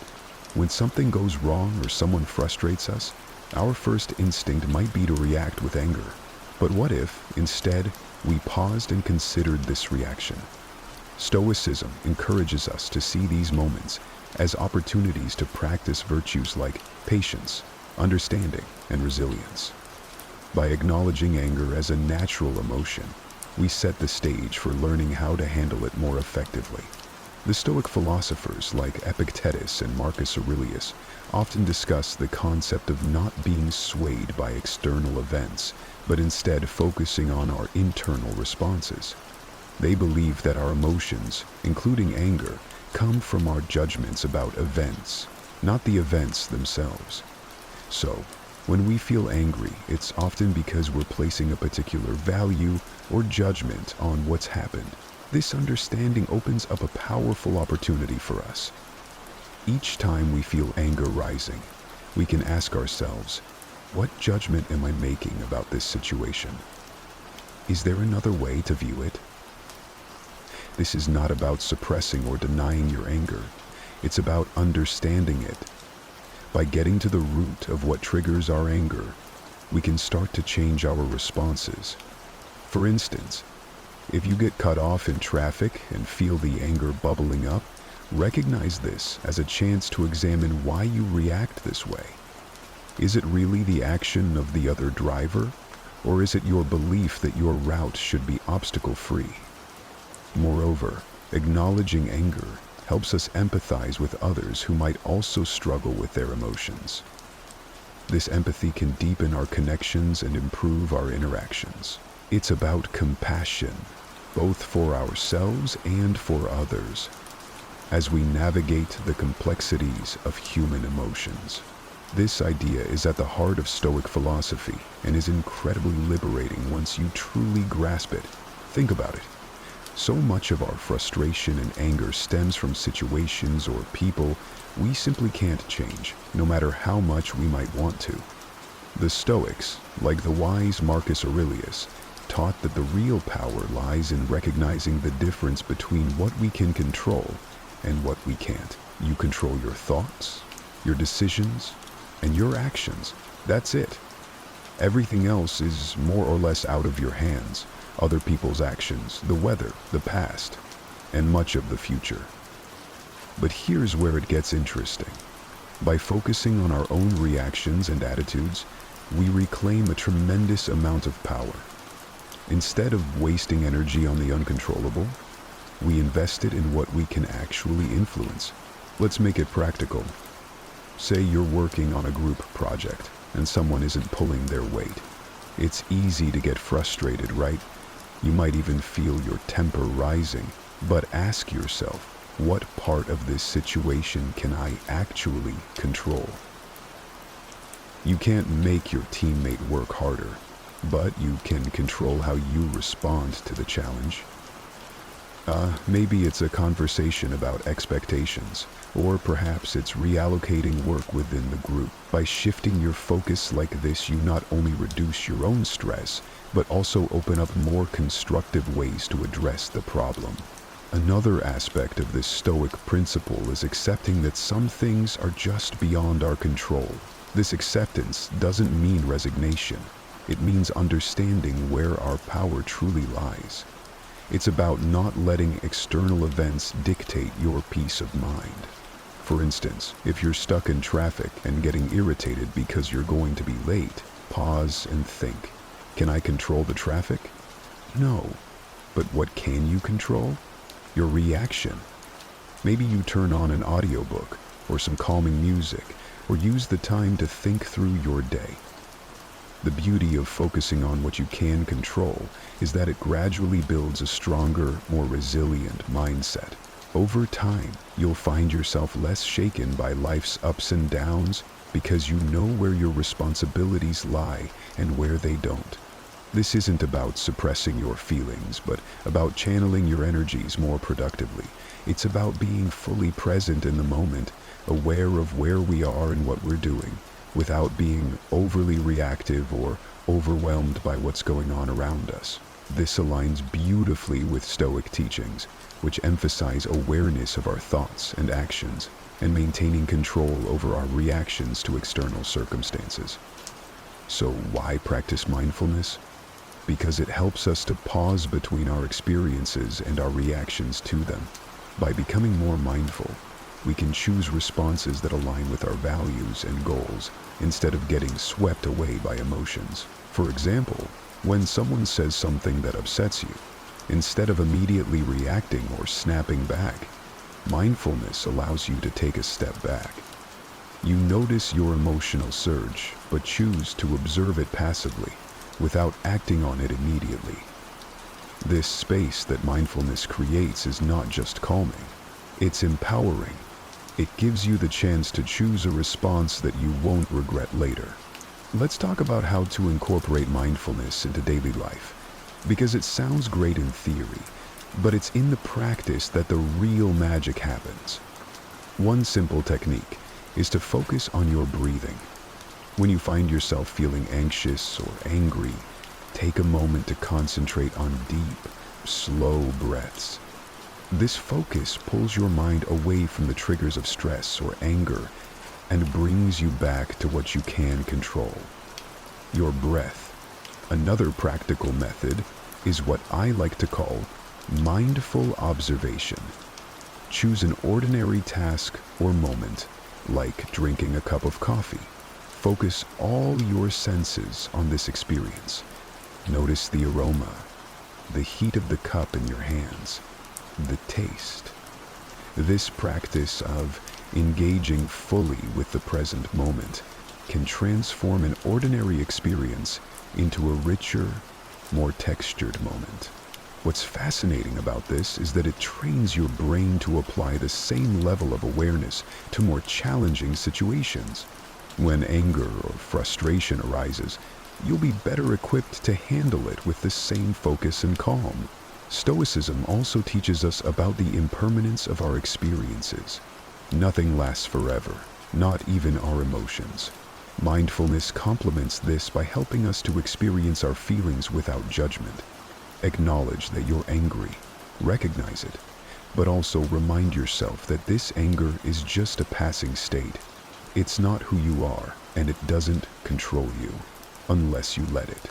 The idea that everything changes, and nothing lasts forever, is a universal truth that can help us navigate life's ups and downs with more grace and less frustration. It's about understanding that our circumstances, emotions, and even our thoughts are constantly in flux, and learning to embrace this constant state of change rather than resisting it. Think about how often we get upset because things didn't go as planned. Maybe it was a job promotion that didn't come through, a relationship that ended unexpectedly, or a sudden change in our health. Our first reaction might be to resist these changes, to get angry or sad. But Stoicism invites us to look at these situations differently, through the lens of impermanence. When we truly grasp that nothing is permanent, we start to realize that our anger or disappointment is also temporary.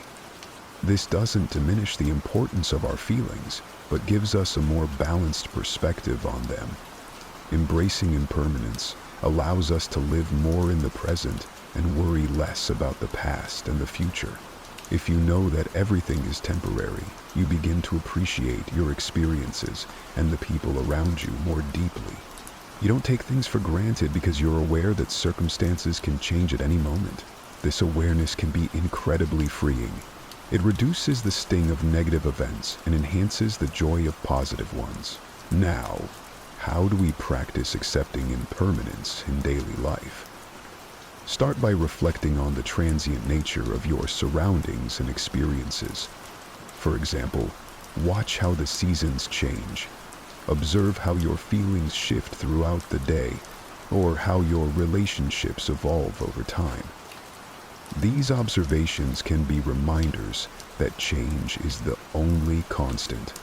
Another way to integrate this into your life is by adjusting how you respond to disruptions or unexpected changes.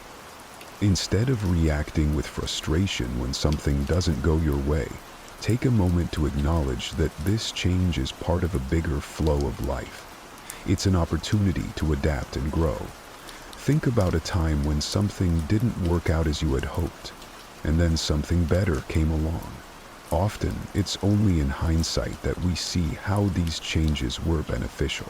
Stoicism doesn't just ask us to accept impermanence, it encourages us to find strength in it. Each change and ending is a chance to practice resilience and flexibility. By fostering this mindset, we not only cope with life's challenges more effectively, but also learn to move through them with a sense of peace and anticipation for what's next. The Stoics believe that becoming aware of the root causes of our emotions could lead to greater self-mastery.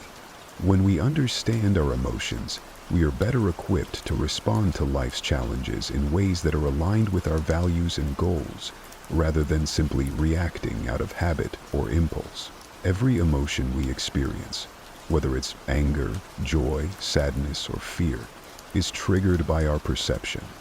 For example, if you feel angry when someone interrupts you while speaking, it's worth exploring why. Is it because you feel disrespected? Or perhaps it reflects a deeper insecurity about your voice being heard. By digging into these questions, you can begin to understand not just your reactions, but also the beliefs and values that underlie them. This understanding is crucial because it gives you the opportunity to change your perceptions and consequently the way you feel. Stoicism teaches us that our emotions are predicated on our judgments. The good news is that judgments can be examined and changed. So when you feel a strong emotion, try to step back and ask yourself, what am I believing right now? Is this belief true? Is it helpful? This kind of questioning can be very powerful. It allows you to shift your perspective and choose a different emotional response, one that serves you better. For instance, if you're feeling anxious about a work presentation, it might be because you believe that you must perform perfectly in order to be respected. But is this really true? Likely, your colleagues value your effort and sincerity more than perfection. Recognizing this can alleviate some of your anxiety and help you approach the situation with more calmness and confidence. Practically speaking, journaling can be an incredibly effective tool for understanding your emotions. By writing down what you feel and exploring why you feel it, you can uncover patterns and triggers that you might not be aware of otherwise. This reflection not only helps in the moment, but also builds a sort of emotional intelligence over time that can make you more resilient and adaptable. Another approach is to discuss your feelings with someone you trust, a friend, a family member, or a mentor. Speaking about your emotions can provide new insights and perspectives that you might not have considered. It's often through dialogue that we come to new understandings about ourselves and our relationships. Embracing the Stoic approach to emotions isn't about suppressing what you feel. On the contrary, it's about engaging with your emotions in a proactive and reflective way. It's about taking control of the narrative of your inner life. By understanding your emotions, you're not just reacting to the world, you're actively shaping your experience of it. Stoicism teaches us the value of patience, not just as a way to endure, but as a method to transform our experiences. Patience, according to Stoic philosophy, isn't just about waiting, it's about how we behave while we wait. It's about maintaining our composure and dignity in the face of life's delays and challenges, understanding that these are often outside our control. In our daily lives, we encounter countless situations that can trigger impatience, from a slow-moving line at the grocery store to a traffic jam or a delayed response from a colleague. Our first instinct might be to feel irritated or stressed, but here's where Stoicism comes into play. It encourages us to see these moments as opportunities to practice virtue. Every instance of delay is a chance to exercise patience, to reinforce our ability to stay calm and collected. So, how can we develop patience in practical terms? One effective approach is to adjust our expectations.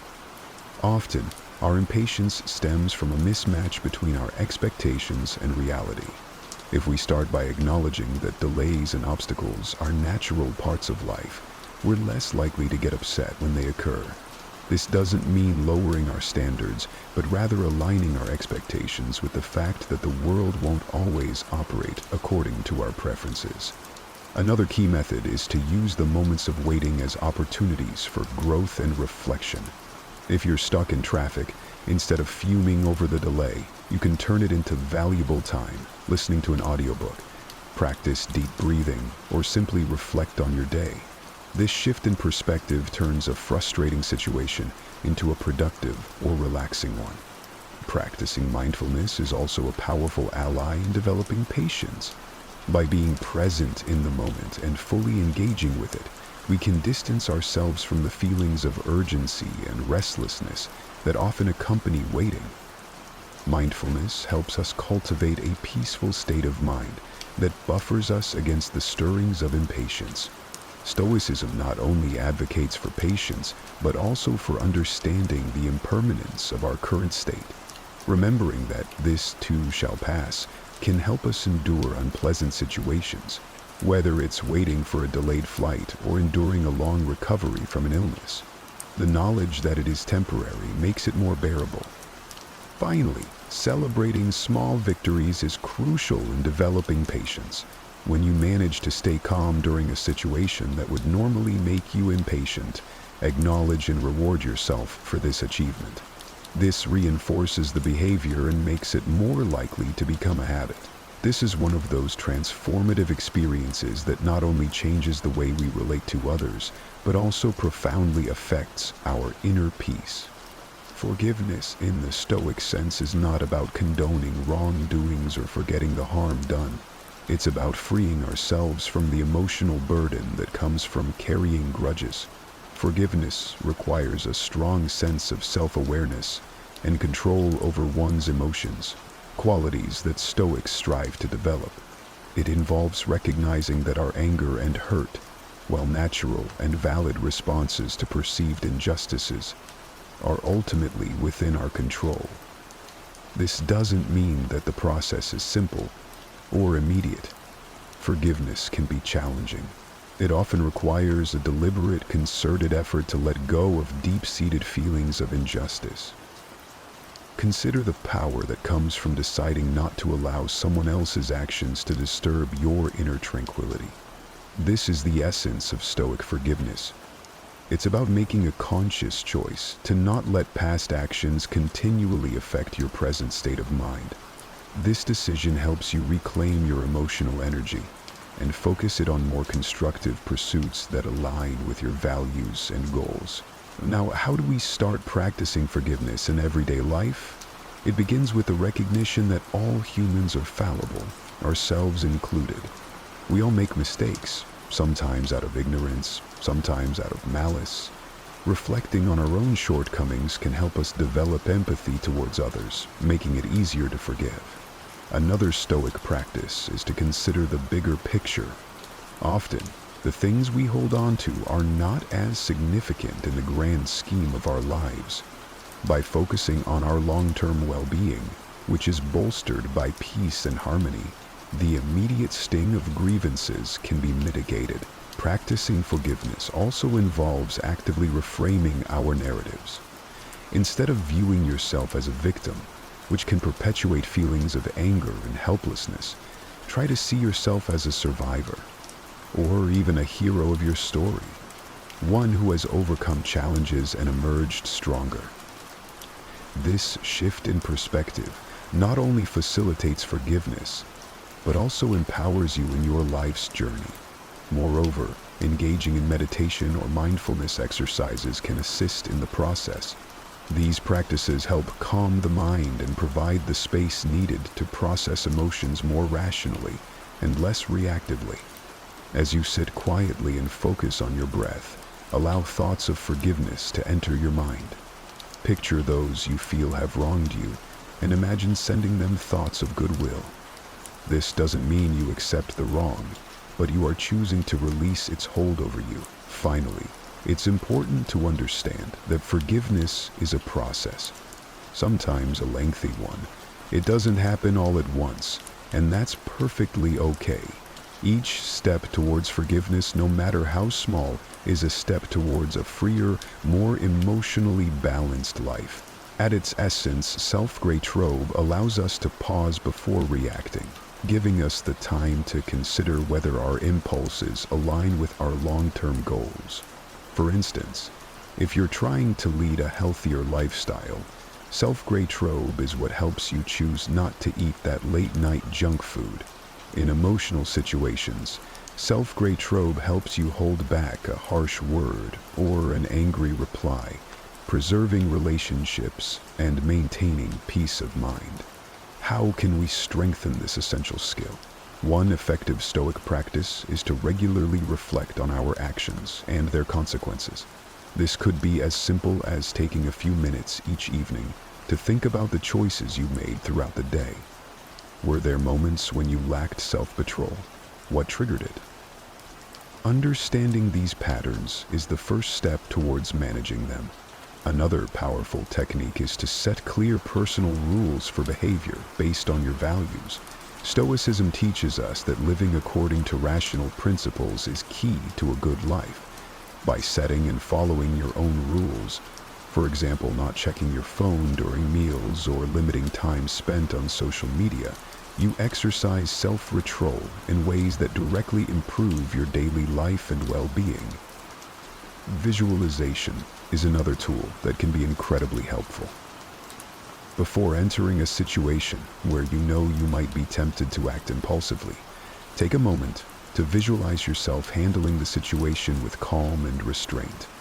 Imagine the satisfaction you'll feel from acting in accordance with your principles. This mental rehearsal can make it much easier to keep your cool in the heat of the moment. It's also beneficial to gradually increase your tolerance for discomfort, which is a big part of what self-control is all about. The Stoics believe that by voluntarily exposing ourselves to discomfort, whether it's cold showers, fasting, or resisting urges, we can strengthen our willpower. These practices teach us that we can endure discomfort and that it's often not as bad as we fear. This realization directly feeds into our ability to exercise self-retreat in more complex emotional or social situations. Ever heard the saying, "Don't set yourself on fire to keep someone else warm"? It's a powerful reminder, connected to ancient Stoic wisdom, about the importance of balancing kindness with self-care. Yet, in today's rush to be seen as good, to always be the one who gives, many have twisted the noble act of kindness into a self-destructive habit. We are often told to go above and beyond, to push our limits for the sake of others. But at what cost? The truth is, too much kindness, when it drains your own resources, energy, and well-being, is not a virtue, but a path to ruin. Many have lost their way, giving so much of themselves that they're left feeling empty, unappreciated, and burned out. It's a modern-day tragedy where the best of intentions lead to the worst of outcomes. Stoicism shows us another way, a way to be generous without losing oneself, a way to be kind, but also kind to oneself.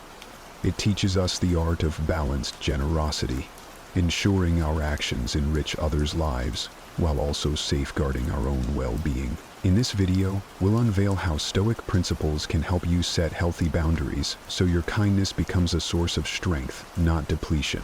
We'll explore how to give without losing, love without hurting, and be there for others without disappearing from our own lives. Stay with us as we navigate the fine line between generosity and self-preservation, guided by the wisdom of Stoicism. 1. Don't set yourself on fire to warm others. Too much kindness can become a trap, one that Marcus Aurelius, a wise Stoic philosopher, would caution us against. Imagine yourself as someone who always rushes to help others, never saying no. It's like giving out pieces of yourself until there's nothing left. You become the person who's always there for others, but when you look around, you find yourself standing alone in your time of need. It's not just about being kind, it's about being kind to yourself as well. Marcus would remind us that our first duty is to our own well-being. Without it, we can't genuinely be there for others. Consider the story of two neighboring gardeners, one who meticulously cared for their own garden, and another who, despite having their own plot, frequently tended to everyone else's gardens. The diligent gardener, understanding the importance of self-care, nurtured their garden with the right balance of attention and resources, resulting in a vibrant and flourishing space. This gardener's plot was not only a source of personal joy, but also provided surplus produce to share with neighbors. On the other hand, the disproportionately giving gardener spent so much time and effort on others' gardens that their own plot became neglected. Without proper care, their garden wilted and the yields were meager. In their quest to be helpful, they overlooked their own needs, leaving their garden, and metaphorically, themselves depleted. Let this be a reminder to reflect before diving headfirst into helping others. Ask yourself, is this help sustainable? Am I preserving my well-being? The ancient Stoics would encourage us to practice Stoicism by setting healthy boundaries and ensuring that, in our quest to be kind, we do not forget to be kind to ourselves. After all, you can't pour from an empty cup. In Stoicism, the aim is to maintain your inner peace and integrity while contributing positively to the lives of others, ensuring a balanced and fulfilling life for both you and those you wish to help. 2. Reciprocity has an expiration date. Generosity is a virtue that enriches our lives and those around us, yet it harbors a subtle trap when done without moderation. Stoicism, an ancient philosophy still echoing wisdom in our modern hustle, teaches us a critical lesson about the limits of kindness. Offering help with an open heart is noble, but expecting the same measure of generosity in return can lead us down a path of disappointment. Life has a way of showing us that the good we do today might not be remembered tomorrow. This isn't a reflection of our worth or the value of our deeds, but a natural drift of human memory and gratitude. Consider the act of giving as planting a tree. You nurture it, hoping it will grow and perhaps one day offer shade or fruit. But nature has its course. Storms, droughts, and seasons change. Similarly, when we extend kindness, we must detach from the expectation of a direct return. The Stoics, particularly Epictetus, advise us to focus on our actions, not their outcomes. Some things are within our control, and some things are not, he stated, reminding us that the joy of giving should come from the act itself, not from the anticipation of repayment. Embracing this mindset shields us from the sting of unmet expectations. It teaches us emotional resilience, allowing us to continue being kind and generous without feeling depleted or taken advantage of. This doesn't mean we should harden our hearts, but rather that we should find balance. Recognize the impact of your kindness as a reflection of your character, not a transaction. By doing so, we not only protect our peace of mind, but also cultivate a form of generosity that is pure, self-sustaining, and genuinely fulfilling. This Stoic principle encourages us to give freely but wisely, ensuring our kindness enriches us, regardless of how the world responds. In your daily interactions, how can you apply the principle of giving without expectation? Think about a specific scenario where you can offer kindness or support without seeking anything in return. Consider the practical steps you might take to ensure your generosity remains a source of personal fulfillment rather than depletion. 3. Received requests have no limits. Reflecting on history, it's fascinating to observe the extreme services royalty demanded, from dressing to personal hygiene, all performed by attendants. Fast forward to today, and it's clear that people still have expectations of us, often asking for favors they could easily handle themselves. Stoicism shines a light on this, teaching us the value of setting boundaries and embracing moderation. This ancient philosophy serves as a beacon, guiding us through the sea of endless requests, enabling us to act with intention and preserve our emotional well-being. It isn't about denying help, but about finding balance, ensuring we don't lose ourselves while supporting others. Take, for instance, the poignant tale of a mother and her adult daughter in a quaint town. The mother, out of love, cared for her daughter to the point of preventing her from embracing her responsibilities. This dynamic continued until the mother's untimely demise, which surprisingly catalyzed the daughter's independence. This story underlines a crucial lesson. While our intentions may be pure, excessive support can inadvertently stifle growth. Marcus Aurelius, the Stoic emperor, encapsulated this wisdom in his meditation. A man's job is to stand upright, not to be kept upright by others. This insight urges us to encourage self-reliance, fostering a balance that benefits everyone involved. Seneca, with his profound insights into human connections, observed, "He who begins to be your friend because of the benefit will also cease because of the benefit." This serves as a powerful reminder to nurture relationships based on genuine connections rather than transactional interactions. True friendship and support should not hinge on what we can offer, but on mutual respect and understanding. Stoicism teaches us to value ourselves not for what we can give, but for who we are, cultivating self-esteem and authentic connections. Stoicism empowers us to embrace moderation, setting boundaries to protect our well-being while still extending genuine support to others. By prioritizing our responsibilities and honoring our needs, we not only preserve our authenticity, but also engage in more meaningful acts of generosity.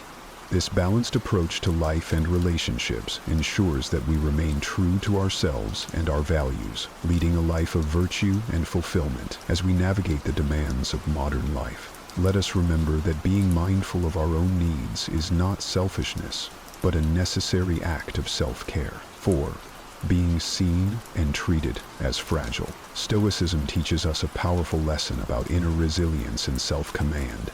It's about building a fortress within, honing the art of self-restraint, and drawing clear lines in the sand that define our personal space.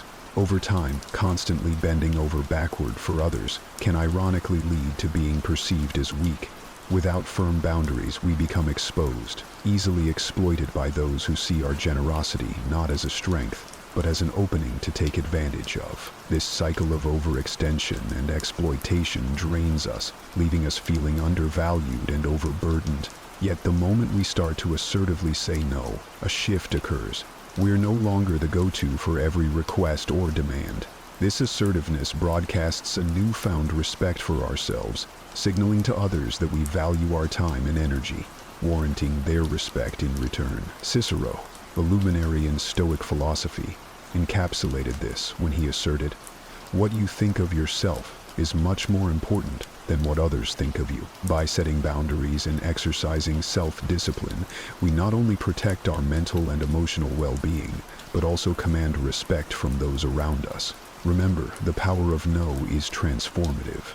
It's a declaration of self-worth and a testament to the respect you demand from the world.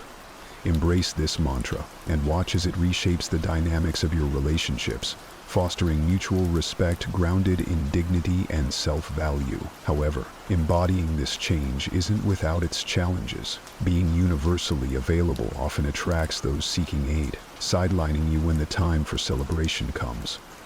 It's a harsh reality where your open-heartedness might lead to exclusion from moments of joy, confined to the role of the helper, absent in times of leisure. This realization, though bitter, serves as a litmus test for discerning genuine connections from opportunistic ones. It's an exercise in recognizing the true value of relationships, encouraging a mindful approach to whom we offer our time and energy. Did you know that the practice of setting boundaries, a core principle of not only improves our personal well-being, but also enhances the quality of our relationships? It's a curious but true aspect of human psychology. When we respect ourselves enough to say no, we often gain the respect of others. This paradoxical effect highlights the transformative power of self-respect and the importance of discernment in our connections. By embracing wisdom, we not only protect ourselves from burnout, but also cultivate relationships that are truly enriching and reciprocal. If you have learned anything of value so far, leave a thumbs up to show your support. Now, let's discuss strategies to avoid being used by others and to avoid the dangers of too much kindness. First strategy: eliminate the fear of saying no. Reflect deeply on why the word no often feels so heavy, tracing its weight back to early lessons that equated niceness with acceptance. Such lessons, deeply ingrained during our formative years, come laced with a fear of rejection, shaping a belief system that equates our worth with perpetual accommodation. Yet the philosophy of Stoicism invites us to challenge and reject these ingrained notions, advocating for a life of deliberate choice rather than one led by the undercurrents of past conditioning. As adults, we wield the autonomy to redefine our interactions, recognizing that the fears instilled in us as children no longer hold sway. Through the lens of Stoicism, we're equipped with the mental tools to analyze our emotions, allowing us to respond to life's demands with thoughtfulness rather than being puppeteered by past habits. Asserting boundaries by saying no, especially when requests encroach upon our well-being or sense of fairness, becomes not just an act of defiance against outdated fears, but a profound exercise in self-respect and autonomy. However, it's crucial to balance our newfound assertiveness with empathy and emotional intelligence. Stoicism doesn't merely advocate for self-interest or isolation, but stresses the importance of contributing positively to our community and the lives of those around us. The philosophy encourages us to find a middle ground where we can offer help and support to others without compromising our well-being. This is where emotional intelligence comes into play, allowing us to discern when and how to help in a manner that is both beneficial to others and sustainable for us. Recognizing the genuine needs of others while also being mindful of our own limits is a testament to true wisdom. It ensures that our acts of kindness are not only acts of self-discipline, but also of compassion and understanding, fostering a society where mutual respect and support thrive. Second strategy: pay attention to your feelings. Embracing Stoicism nudges us toward introspection and mindfulness, guiding us to scrutinize our thoughts and emotions while fostering mental resilience. This ancient wisdom encourages us to become custodians of our inner peace by observing our reactions and feelings, especially in acts of generosity. It teaches us that true fulfillment in assisting others should elevate us, akin to the buoyancy of clouds. Conversely, feelings of exhaustion, irritation, or exploitation signal a need to recalibrate. It's essential to recognize when our contributions, though not obligatory, begin to erode our serenity. Acknowledging this discomfort is not self-deception, but a courageous act of self-care. ensuring that our benevolence remains a source of joy rather than a drain on our spirit. Third strategy, see yourself as a priority. It's easy to become a maestro in the most obscure fields, yet completely overlook our own well-being. Echoing the Stoic virtues of discipline and self-esteem, carving out moments for self-care is non-negotiable. Stoicism, after all, nurtures the soul, teaching us the art of self-preservation. So, sidestep self-neglect, nurture your physical, emotional, and mental health, and acknowledge your presence. Elevate your needs. This approach demands your full commitment. Embrace your entirety. Forgive your past missteps, and view the unfolding year as a canvas for Stoic renewal. Select an endeavor solely for your pleasure, honoring this time as a testament to self-love. Uphold your boundaries without guilt in declining others if demands encroach on your sanctuary. Offer assistance within your constraints, underscoring that your personal revival takes precedence. Fourth strategy, identify the takers. Embracing Stoic virtues like self-discipline and discernment empowers us to distinguish relationships that enrich us from those that deplete our spirit. Engaging with individuals who perpetually demand more creates dependency and depletes our ability to preserve and deploy our time effectively. Be it in terms of attention, time, or resources, mirrors a dynamic where we, the nurturers, are left exhausted, our energy sapped by the insatiable. Stoicism teaches us the value of inner fortitude, reminding us that change is a door only one can unlock for oneself. Believing we can transform others through sheer goodwill is a fallacy. True transformation is a personal journey, ignited by individual willpower, not external interventions. This philosophy doesn't advocate for cold-heartedness, but champions a balanced approach to relationships. It's a dance of give and take, where excessive generosity can leave us barren, while stinginess isolates us. Stoicism encourages us to harness our capacity for kindness and generosity, yet also to wield the sword of discernment, cutting ties when necessary for our well-being. It's about finding equilibrium, ensuring our acts of kindness are not at the expense of our own vitality. Remember, the strongest relationships are those where both parties grow, not where one withers so the other can bloom. Stoicism invites us to strike a balance, compelling us to carefully evaluate our actions and their impacts. It emphasizes the importance of maintaining equilibrium in our generosity, urging us not to exhaust our resources to the detriment of our primary objective, living a fulfilling life. Conversely, it warns against being overly cautious in our giving, suggesting instead that we use our generosity wisely. Seneca, a luminary of Stoic thought, captures this ethos perfectly. Kindness is a treasure. A benefit should be kept like a buried treasure, to be unearthed only in case of necessity. His words encourage us to be prepared to act benevolently towards others, acknowledging the deep bond that connects all humans. We recommend watching our video on how to become happy in 2025. What resonated with you most in today's discussion? Let us know in the comments. If this message was valuable to you and you're curious to learn more about how Stoicism can enhance your life, don't forget to like, share, and subscribe to our channel. Your support is crucial in helping us share knowledge and continue creating content that resonates with you. Together, let's build a community of curious minds eager to learn and grow. In a world where every smile hides deeper thoughts, and every handshake means more than just a greeting, it's easy to overlook the true nature of a person.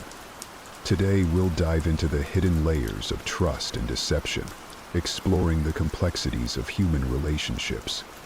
The Stoics remind us that while we can't control the actions of others, we can control how we respond and understand them, which shapes our connections. Join me as we uncover the hidden forces in everyday interactions and learn the wisdom that can help us live not only successful, but truly meaningful lives. Stick with us, and by the end, you'll have a clearer understanding of how to approach the world, not just carefully, but with true insight. If you appreciate what we're doing, a quick, free favor I'll ask is for you to hit the subscribe button. Also, make sure you don't skip any part of the video to fully grasp the valuable insights and stories we're about to share. Let's dive in. Number 1. The constant critic. This person seems to have made it their mission to find fault in everything around them. Every project you undertake, every idea you propose, every aspect of your personality might never seem good enough for them. Their feedback, often lacking the warmth of constructive criticism, feels more like relentless judgment, chipping away at your confidence and self-esteem with each comment. The constant critic often operates under the guise of just being honest or helping you improve. But there's a fine line between helpful criticism and discouraging nitpicking. Their relentless critiques can create a toxic environment where, instead of growing, you find yourself guarding every action, every word, for fear of criticism. This stifles creativity and initiative, making you doubt your abilities and value. Marcus Aurelius once said, "Reject your sense of injury, and the injury itself disappears." This powerful Stoic reminder teaches us not to internalize the harsh words or negative perceptions of others. Stoicism invites us to consider the source of criticism and to reflect on whether there is truth and value in it. If there is something to be learned, use it to your advantage. If not, let it roll off you like water off a duck's back. To deal with a constant critic, it's essential to maintain perspective. Understand that their criticism says more about their own worldviews, insecurities, or personal frustrations than it does about your capabilities or worth. Construct boundaries to protect your mental space. You can listen, assess, and then choose whether to accept or discard their words. Engage with them from a place of strength, acknowledging the feedback without allowing it to diminish your sense of self-worth. In Stoic practice, we learn to focus on our own actions and reactions, which are within our control, rather than attempting to control the opinions or behavior of others, which are not. By applying this principle, you can preserve your inner peace and continue your journey of personal growth, even in the face of constant criticism. Number 2. The manipulative friend. This is someone who at first glance seems to understand you better than anyone else. They nod at all the right moments, and their empathetic smiles seem tailor-made just for you. But as time marches on, a disturbing pattern emerges. You begin to notice that their understanding isn't fueled by genuine care, but rather it's a strategic play, using your vulnerabilities for their personal gain. They are like the chess players of social interactions, each move calculated, not to help you, but to advance their position. In your moments of sharing and vulnerability, they're not just listening, they're collecting information. This data isn't stored away to support you. Instead, it's often weaponized, used to push you towards decisions and actions that serve their interests, not yours. Their guise of care is just that, a disguise, and under this mask is not the ally you thought you had, but a strategist who views relationships as tools to be used rather than bonds to be cherished.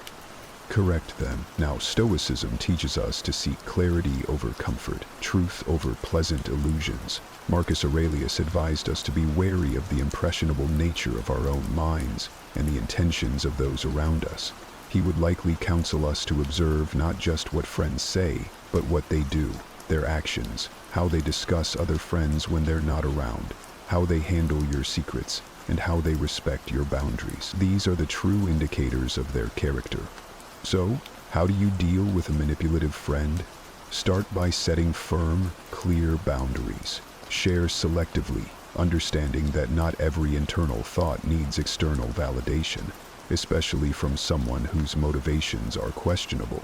Slowly distance yourself from their influence and invest more in relationships that bring positivity and growth. Real friends enhance your life and inspire you to expand rather than contract. They add layers to your existence through support and genuine care, not subtract from it through manipulation and deceit. Number 3, the inattentive listener. You know the type. They nod in agreement and might even throw in a vague, but you can tell they're not really with you. They're physically present, yes, but mentally they've checked out to some distant place, far from the conversation at hand. It's like talking to a wall that occasionally nods. These interactions can be incredibly frustrating because they lack the fundamental essence of communication, genuine exchange and understanding. Relationships, be they personal or professional, thrive on mutual understanding and active engagement. When someone consistently fails to pay attention, it sends a clear message. What you're saying isn't important to them. This behavior not only stifles the flow of ideas, but also erodes the emotional connection that true listening can forge. Effective communication is a two-way street, and when it becomes one-sided, the relationship suffers. The Stoic practice of present-mindedness teaches us to fully engage with the task at hand. For Stoics like Marcus Aurelius, listening attentively is not just a courtesy, it's a duty. It's about respecting the person speaking to you by giving them your full attention, reflecting the Stoic belief in the importance of every human interaction. If you find yourself frequently on the other end of an inattentive listener, there are a few Stoic strategies you might employ. First, ensure your own communication is clear and engaging. Sometimes simply asking direct questions can snap the listener out of their reverie and bring them back to the moment. If that doesn't work, a gentle call-out might be necessary. Let them know you've noticed their distraction and invite them back into the conversation. However, if the pattern persists, it might be worth considering the value this person adds to your life. Are they giving you the respect and attention you deserve? If not, it may be time to redirect your energy towards relationships where mutual engagement and respect are given freely. Number 4. The superficially friendly. At first glance, they seem like the most personable individuals you could meet. With a wide smile, they'll ask about your day and make all the right noises that suggest they care. But, as you soon might discover, their warmth has little depth, resembling more a shallow puddle than a welcoming ocean. These individuals are the social butterflies, gracefully moving from one group to another, never really settling long enough to form deep, meaningful connections. In the world of these superficially friendly people, interactions are often a series of pleasant exchanges that skim the surface of politeness, but never dive into the essence of true friendship.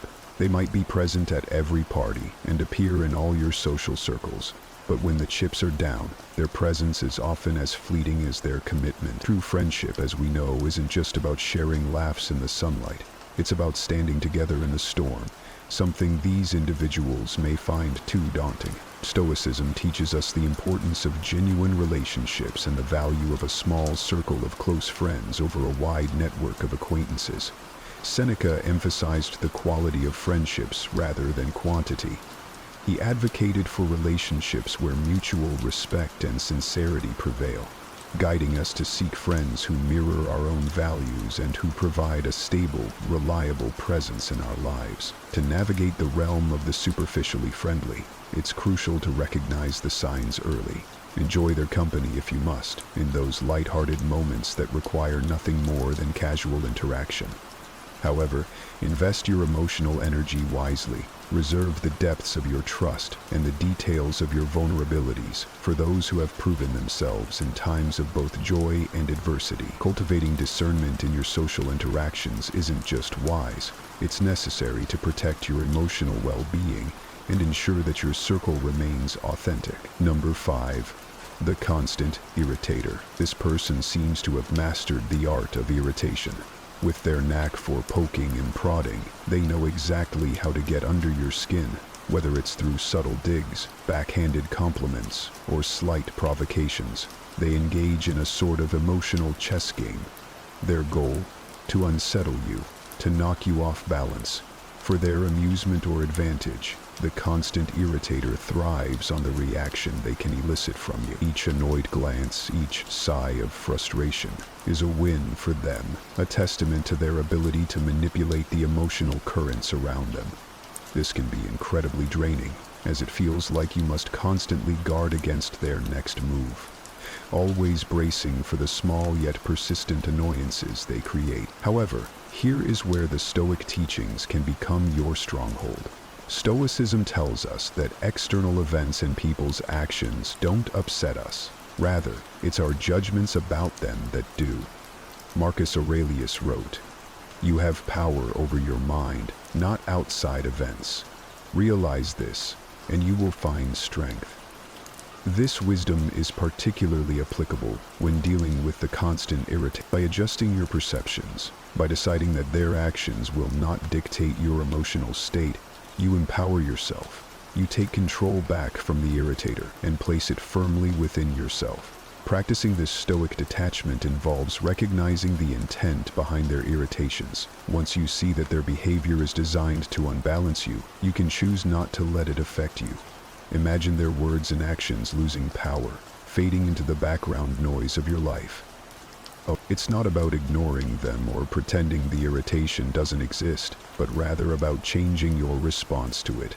You can acknowledge their attempt to unsettle you without granting them the victory of seeing you perturbed. Engaging with a constant irritator thus becomes less about confronting each irritation and more about maintaining your inner peace. This is the ultimate demonstration of strength. Not that you never feel irritated, but that you can move beyond it, preserving your tranquility amidst the storm they try to stir. Number 6. The empathy-lacking individual. This type of person can be particularly challenging to deal with because they seem almost blind to the emotional landscapes of others. They navigate through life focused solely on their own needs and goals, often at the expense of those around them. Their conversations may center overwhelmingly on their achievements, their problems, and their perspectives, with little regard for anyone else's. In interactions with an empathy-lacking individual, you might find that your feelings and experiences are consistently dismissed or outright ignored. This isn't just about a lack of emotional intelligence. It's a fundamental disconnect in recognizing and valuing the humanity in others. Such individuals often leave a trail of bruised relationships behind them, puzzled as to why their interactions are fraught with conflicts and misunderstandings. Stoicism offers a profound remedy to this mindset. It teaches us the importance of looking beyond ourselves and understanding that the human experience is interconnected. Stoics like Epictetus emphasize the role of empathy in human ethics. He taught that we should listen and respond to others with kindness and understanding, recognizing that we are all part of a larger community, each with our own struggles and triumphs.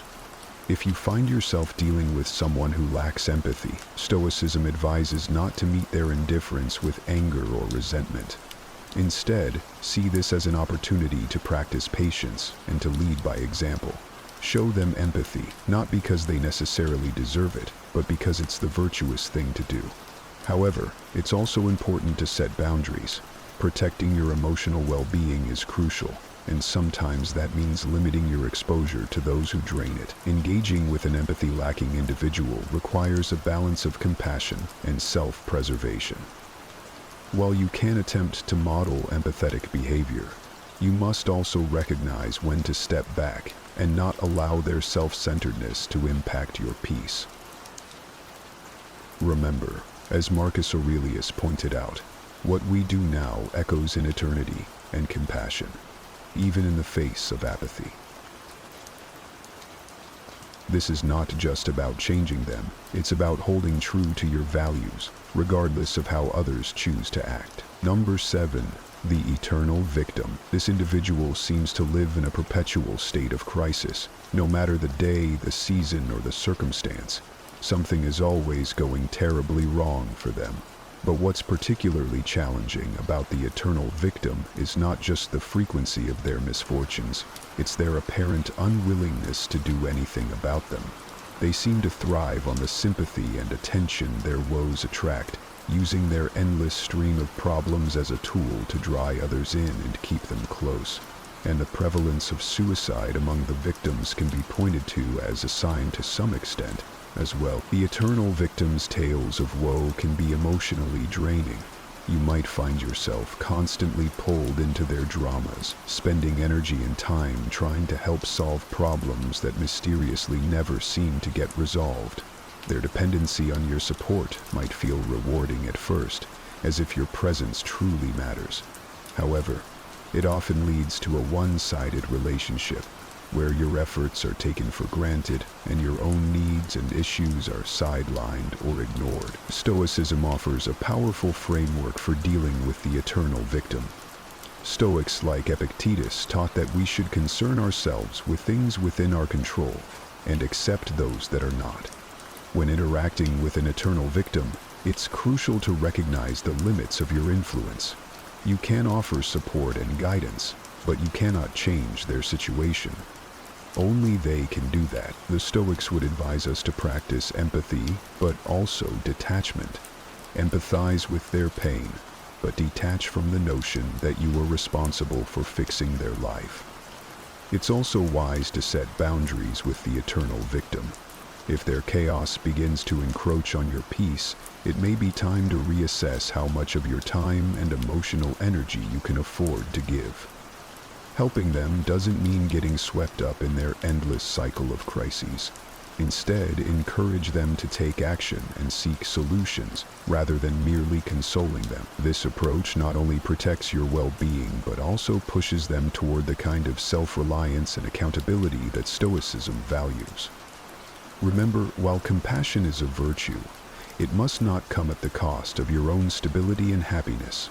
The Stoics believed in the importance of inner peace and equanimity, and maintaining these in the face of another's perpetual chaos is both a challenge and a practice in Stoic philosophy. In doing so, you honor not only your mental and emotional health, but also foster a more balanced and healthy relationship with the eternal victim. Number 8. The toxic individual. This person is often a complex blend of many negative traits, each more damaging than the last. They might exhibit behaviors like manipulation, constant negativity, jealousy, or dishonesty.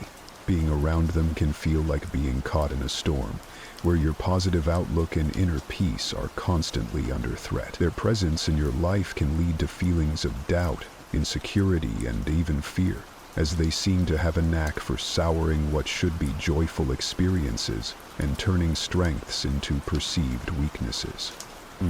This person is often a complex blend of many negative traits, each more damaging than the last. They might exhibit behaviors like manipulation, constant negativity, jealousy, or dishonesty. Being around them can feel like being caught in a storm, where your positive outlook and inner peace are constantly under threat. Their presence in your life can lead to feelings of doubt, insecurity, and even fear, as they seem to have a knack for souring what should be joyful experiences and turning strengths into perceived weaknesses. Dealing with a toxic individual is challenging because their influence can seep into various aspects of your life, clouding your judgment and affecting your interactions with others. They often create an environment where you're always on the defensive, always having to shield yourself from their next negative outburst or manipulative tactic. This can be exhausting and deeply unsettling, challenging your mental and emotional stability. Epictetus offers wisdom that is particularly applicable when dealing with toxic people. It's not what happens to you, but how you react to it that matters. This guidance encourages us to focus on our responses rather than trying to change the toxic individual. It reminds us that our power lies in our reactions, our decisions, and our ability to maintain self-retrieve in the face of adversity. Social distancing. Implementing this Stoic approach involves setting firm boundaries with the toxic person. Clearly define what is not acceptable in their behavior towards you and be consistent in enforcing these limits. It's crucial to protect your space and peace of mind. If the toxic behavior continues despite your efforts, it may be necessary to distance yourself entirely from the individual. While this can be a difficult decision, especially if the toxic person is a close friend or family member, it's sometimes the healthiest choice you can make. Surround yourself with people who uplift you and encourage your growth. Cultivate relationships that bring positivity, mutual respect, and genuine support. By doing so, you reinforce your resilience against toxicity and foster an environment where you can thrive. Number 9. The two-faced individual. This person masters the art of duplicity, being charming and friendly to your face, but turning to slander the moment your back is turned. Their skill in wearing different masks for different audiences is disconcerting.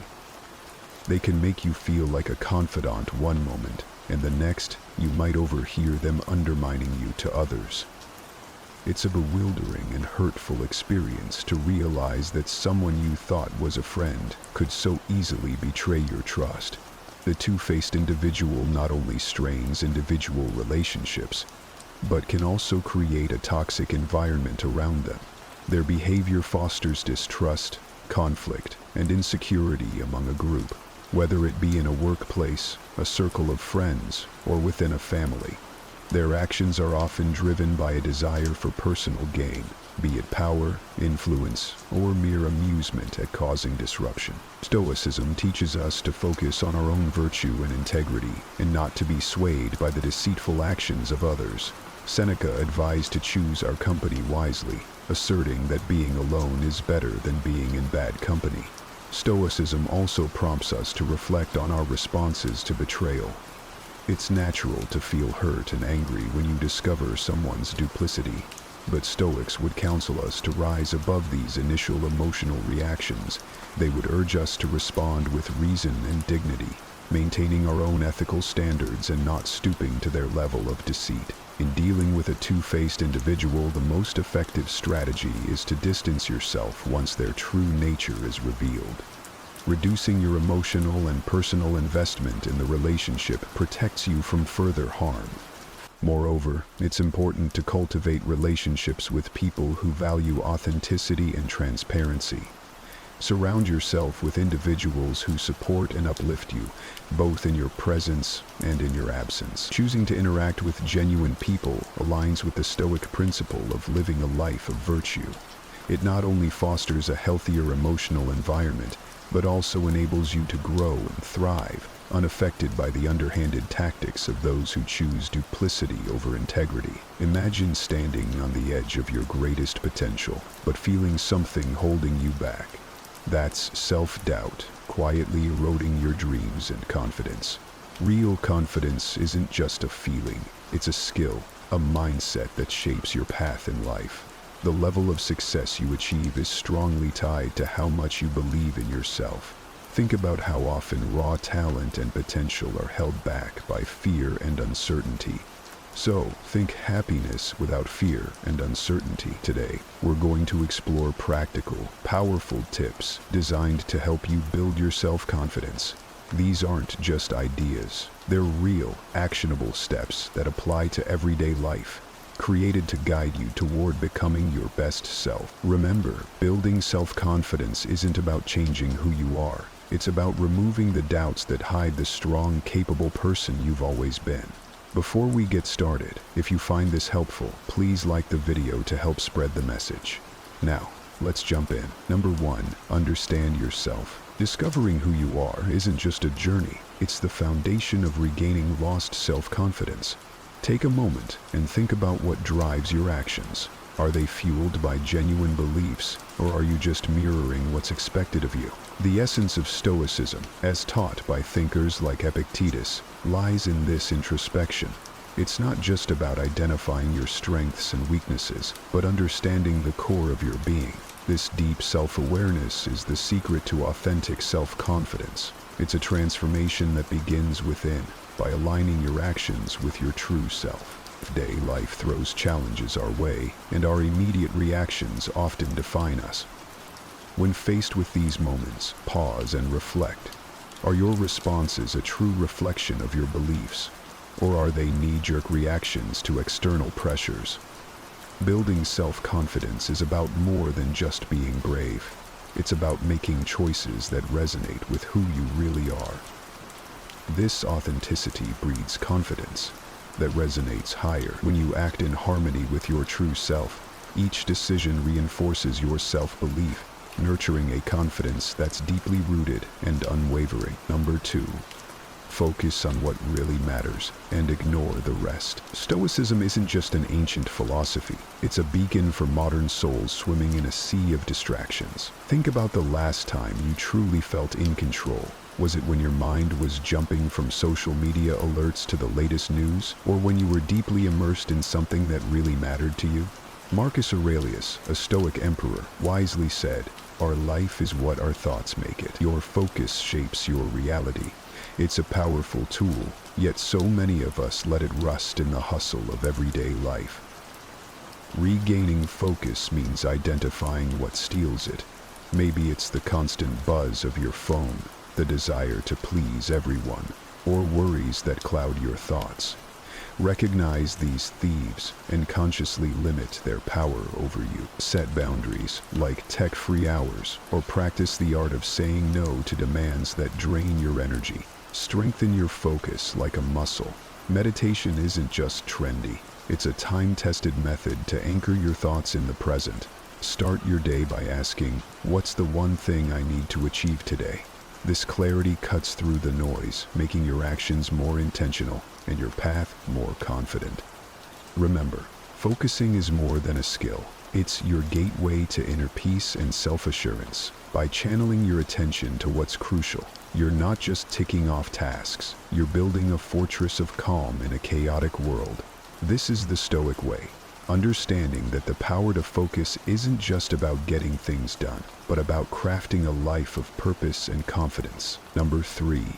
Understand that some things can't be changed. Have you ever felt like you're pushing against an immovable wall? It's exhausting and honestly a bit pointless. That's the thing about life. Some aspects simply won't budge, no matter how hard we try. But here's a powerful twist from Stoicism. It's not about how hard you push, but knowing what to push and what to let be. This is the crux of regaining your lost confidence. It's not about surrender. It's about smart strategy. Let's break it down. We all have moments when we feel helpless, like we're trapped in a whirlwind of things we can't control. This is where modern Stoic wisdom kicks in. Ask yourself, am I trying to control the uncontrollable? Here's a reality check. We can't dictate others' actions, reverse time, or foresee the future. But here's your power play. Focus on what you can influence. Your reactions, your decisions, and your actions. These are your true dominions. By shifting your energy here, you become stronger, more adaptable, and most importantly, more self-assured. It's like honing your skills in a game where you know the rules and play your best moves. Consider this. Accepting the unchangeable isn't about passive resignation. It's about strategic focus. When you stop wrestling with the past or future, you're free to excel in the present. Learn to treat yourself with kindness, especially when things don't go your way. Everyone stumbles. That's not just okay. It's essential for growth. This mindset doesn't just make you more confident. It embeds a sense of calm wisdom in your daily life. You're not just growing in confidence. You're evolving into a wiser, more serene version of yourself, living a life that's richer and more meaningful. Remember, true confidence isn't about dominating every aspect of life. It's about mastering your responses and focusing on your strengths. You're not just surviving the storm. You're learning to dance in the rain. Number 4. Grow your humility. Embracing humility is like unlocking a secret door to confidence. It's not about dimming your light. Rather, it's about recognizing there are millions of other lights shining around you. We often trip over our own pride, mistaking it for confidence. But here's a truth that has stood the test of time, stretching back to the wisdom of Stoic philosophers like Epictetus. True knowledge begins with the admission of ignorance. The humility is your foundation for growth. Imagine humility as soil, rich with potential. Just as a plant doesn't shoot up overnight, neither does genuine confidence. It's a daily practice. Listen more, talk less, and understand that your point of view isn't the only one. When you succeed, remember the contributions of others. There's strength in realizing that everyone has something to teach you. Our world today often values appearances over authenticity, but beneath this veneer, the craving for real connections is palpable. Humility opens doors to these connections. By acknowledging that you're part of a larger whole, you're not downplaying your worth, you're enhancing it. Every person you meet carries a universe of experience different from yours. Learning from them doesn't make you smaller. It makes your world bigger. And in this expanded world, your confidence finds its true north. When you credit others for their successes and see their value, you're not just showing respect, you're weaving a rich tapestry of perspectives. It's not about who's right, it's about being open to the endless learning that life offers. This approach not only deepens your relationships, but also solidifies your confidence on a foundation of mutual respect and continuous learning. The journey of humility is also an inward one. It involves the courage to look at yourself honestly, to acknowledge your mistakes, and to take steps to correct them. This self-awareness is a powerful tool for growth. It's about being grateful for your life, your loved ones, and the opportunities that come your way. Gratitude keeps you grounded and connected, reminding you that you're part of something bigger. As you cultivate humility, you don't just grow in confidence, you become a beacon for others, inspiring respect and admiration. Remember, a wise 21st century Stoic sage knows that humility isn't a sign of weakness, but a badge of strength, a testament to your willingness to learn, to grow, and to connect deeply with the world around you. As we continue exploring this topic, if anything has resonated with you so far, I encourage you to share your thoughts below. A brief comment like, "I believe in myself," is a wonderful way for us to connect. And if you're looking forward to more videos like this, hitting the subscribe button is the way to go. Now, let's further unravel the nuances of our discussion. Number 5. Build up your toughness. Toughness isn't a gift at birth. It's a skill honed through life's fires. Stoicism teaches this art beautifully, turning life's harshest lessons into our greatest strengths. Think of toughness as your shield in life's battles, not just to withstand blows, but to emerge victorious, learning and growing with each challenge. As the wise Seneca said, "It's not the events but our reaction to them that truly defines us." Part 2 contest completed. Every stumble, every faltering step is a chance to rise stronger. When life throws curveballs, instead of shrinking back, ask yourself, what lesson lies here? This shift in perspective transforms each obstacle into a stepping stone, edging you closer to wisdom and resilience. Resilience is the heart of Stoic toughness. It's about facing challenges with courage, not avoidance or fear. Each time you overcome a hurdle or confront a fear, you're not just surviving, you're evolving into a more confident and capable individual. Remember, resilience isn't just about enduring the storm, it's about learning to dance in the rain, whether it's tackling a long overdue task or navigating through personal loss.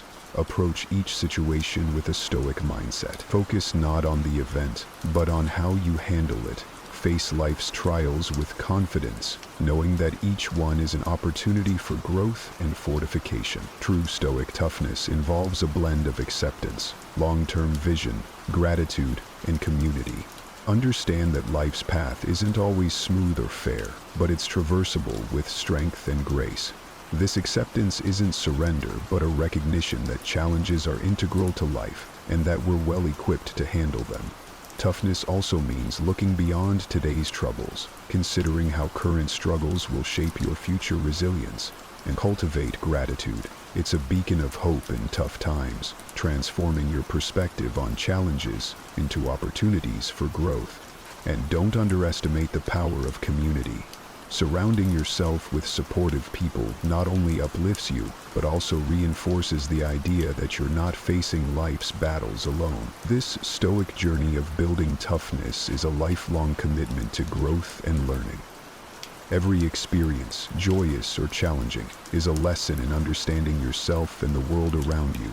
Embrace life's fluctuations with the trust that you have the strength and wisdom to thrive, no matter the obstacle. In essence, Stoic toughness is a profound roadmap for navigating life.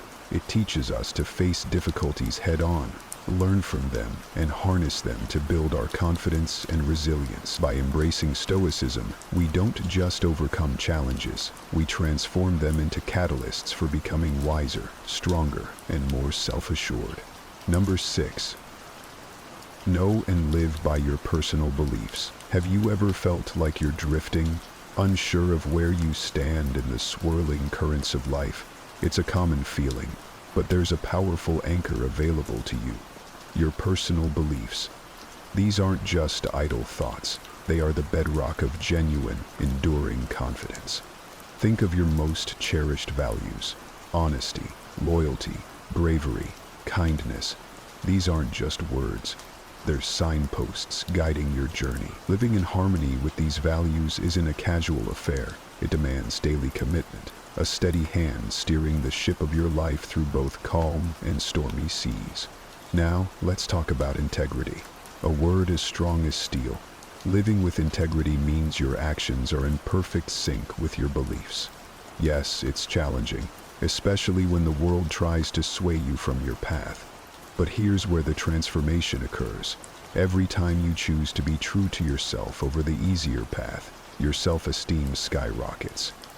You're not just saying your beliefs matter, you're proving it through action. This isn't about grand gestures. It's found in the everyday choices. If honesty is your mantra, then let truth be your language, even when lies seem easier.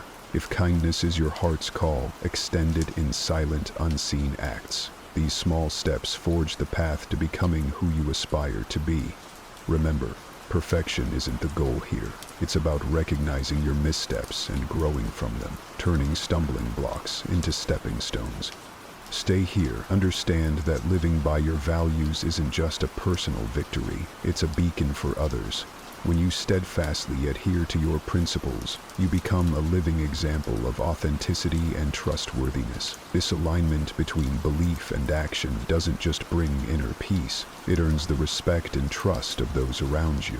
More than that, it means holding yourself accountable. Own your actions and their consequences, good or bad. Regular self-reflection is key. Take time to ponder your choices, ensuring they align with your core values. This isn't a one-time exercise, but a lifelong journey of growth and self-improvement. In embracing your beliefs and living them out loud, you become more than just confident. You become a guidepost, a source of inspiration, and a testament to the unshakable power of living a life true to oneself. Number 7. Practice gratitude daily. Gratitude, often whispered in the winds of Stoicism, is a mighty tool in regaining lost self-confidence. It's not just about the grand gestures of life, but also embracing the everyday joys and victories. Picture this. You wake up, and instead of letting worries cloud your thoughts, you pause. You find 3 simple things to be grateful for. Maybe it's the chirping of birds outside your window, the comfort of your favorite t-shirt, or even the text message from a friend. This isn't just feel-good advice, it's a strategy. By recognizing the good, you shift your focus from what's missing to what's present, cultivating a mindset that sees the glass as half full, not half empty. But gratitude isn't a solo journey. It involves acknowledging the roles others play in your life. Take a moment to appreciate the barista who perfects your morning coffee, or the coworker who always lends an ear. Saying thank you might seem simple, yet it builds bridges and forges connections. It's about seeing the value in the support and kindness around you, creating a network of positivity. And when life throws challenges your way, gratitude teaches you to see them not as roadblocks, but as stepping stones. Each difficulty becomes a chance to learn, grow, and understand the intricate tapestry of life's experiences. This mindset doesn't just build resilience, it deepens your appreciation for the complex journey of life. As you weave gratitude into your daily life, remember it's a skill honed through practice and patience. It's about finding beauty in the mundane and learning from the struggles. With each day of gratitude, you're not only rebuilding your self-confidence, you're sculpting a life filled with appreciation and understanding. This journey of gratitude is like nurturing a garden. It requires attention, care, and time, but the blooms that follow are vibrant with self-assurance, resilience, and a deep-seated understanding of life's value. So start today. Find your 3 gratitudes and watch as your world transforms, one thank you at a time. Number 8. Embrace learning and curiosity. Do you ever feel lost in the maze of self-doubt? It's a common trap. one that saps your self-confidence. But there's a light in that maze, a beacon to guide you out, learning and curiosity. This isn't about cramming facts from textbooks. It's about a hunger to know more, about the vast, diverse world, and crucially, about yourself. Remember Epictetus, the Stoic sage. He said, "Only the educated are free." He wasn't just talking about formal education. He meant the liberation that comes from daily learning, be it a quirky fact, a new skill, or seeing the world through someone else's eyes. This journey of continuous learning does more than just fill your head with knowledge. It keeps your mind sharp, engaged, and adaptable. Think of it as mental gymnastics, where each new piece of knowledge is a new move, making you more flexible and prepared for life's unexpected flips and turns. And it's not just about you. By understanding different viewpoints, you're not just expanding your mind, you're growing your heart. Talking to people with lives and beliefs different from your own doesn't just teach you new things. It builds empathy, respect, and a genuine appreciation for the colorful tapestry of human experience. Did you know that the secret to transforming your life's biggest challenges into your greatest opportunities might have been discovered over 2,000 years ago?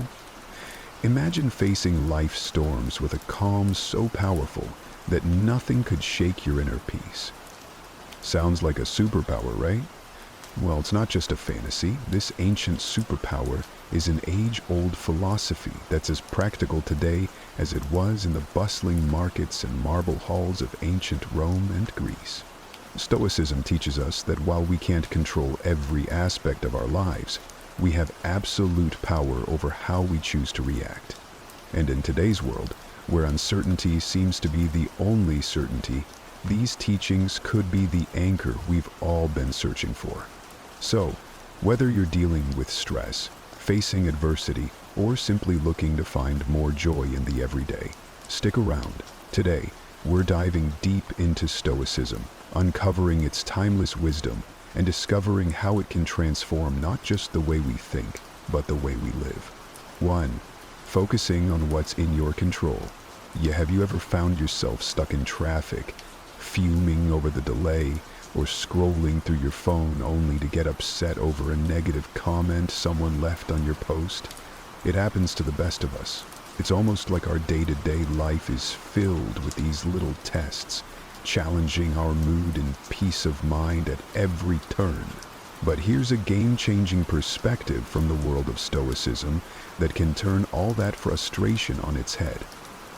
Stoicism, this incredible philosophy that dates back to ancient Greece and Rome, hands us a powerful tool, focusing on what's in our control. The great Stoic philosopher Epictetus once said, "It's not what happens to you, but how you react to it that matters." Think about that for a second. Traffic, bad weather, negative comments, these are all outside our control. We can't change them, no matter how much we wish we could. What we can change, however, is how we react to them. This idea isn't just ancient wisdom, it's backed by modern psychology too. Carl Jung, a giant in the field of psychology, famously stated, "I am not what happened to me. I am what I choose to become." This aligns perfectly with this practice. It's about recognizing that the only real power we have is over our own reactions, thoughts, and actions. Let's break it down a bit. Say you're in that traffic jam, late for an important meeting. You can spend that time stewing in anger, honking your horn, and stressing out, which, let's be honest, won't make the cars ahead move any faster. Or you can take a deep breath, accept the situation, and maybe use the time to listen to a podcast, an audiobook, or simply enjoy some music. The traffic hasn't changed, but your response to it has. And with that shift, your stress levels drop, and your day looks a bit brighter. This principle of focusing on what you can control extends far beyond just dealing with traffic or weather. It applies to our personal goals, our reactions to others, and our approach to obstacles in life. As Marcus Aurelius, another Stoic heavyweight, reminds us, "You have power over your mind. not outside events. Realize this, and you will find strength. So, next time you find yourself getting worked up over something outside your control, remember these wise words from our friends. Ask yourself, is this within my control? If it's not, let it go. Focus on your reaction, your mindset, and your actions. This simple shift can have a profound impact on your stress levels and overall happiness. It's not always easy, but it's worth practicing every day. Remember, it's about progress, not perfection. And as we learn to focus more on what's in our control, we'll find ourselves not just surviving life's challenges, but thriving in spite of them. 2. Embracing obstacles as opportunities. Stoicism teaches us the art of embracing obstacles as opportunities. It sounds counterintuitive, right? Most of us are programmed to view obstacles as just that, barriers to our success and happiness. But Stoics like Marcus Aurelius, Seneca, and Epictetus flip this narrative on its head. They tell us, when life throws you a curveball, instead of asking, why me? Ask, what can I learn? This is a game changer. Marcus Aurelius, the Roman emperor and philosopher, penned in his personal writings, "The impediment to action advances action. What stands in the way becomes the way." What he means here is that every obstacle, no matter how daunting, not only tests our resilience, but also teaches us valuable lessons. It's about finding the silver lining in tough situations and using it to fuel our growth. This perspective isn't just ancient philosophy, it's backed by modern thinkers too. The famous psychologist Carl Jung said, "What you resist persists." By fighting against obstacles, we give them more power over us. But by accepting and learning from them, we can overcome them. This mindset is about transforming challenges into stepping stones towards becoming stronger and wiser. Let's make it practical. Say you're facing rejection from job applications. It's easy to fall into a spiral of self-pity and doubt. But what if you viewed each rejection as feedback? Maybe there's a skill you need to improve, or a new strategy for your job search. That shift in perspective can turn a series of rejections into a path for professional development. Another example is personal conflicts. They're uncomfortable and stressful, but they also offer a chance to practice patience, empathy, and communication skills. Every disagreement is an opportunity to understand different viewpoints and refine our conflict resolution abilities. The essence of embracing obstacles as opportunities lies in asking ourselves, what can this situation teach me? Instead of being passive victims of circumstance, we become active learners and problem solvers. This doesn't mean that facing obstacles becomes easy, but it does mean that we approach them with a mindset geared toward growth and learning. Epictetus once said, "It's not what happens to you, but how you react to it that matters." This is the heart of Stoicism. It's about seeing beyond the immediate pain or frustration of an obstacle and finding the lessons and opportunities it presents. So, when you're faced with a challenge, big or small, try to pause and reframe it. Ask yourself what you can learn from the situation and how it can make you stronger and wiser. Remember, obstacles aren't just hurdles to overcome, they're opportunities to grow. By adopting this mindset, we can navigate life's ups and downs with more grace, resilience, and wisdom. 3. Living in the present moment. It's something we hear about all the time, right? Live in the now. But what does that really mean, and why is it so important?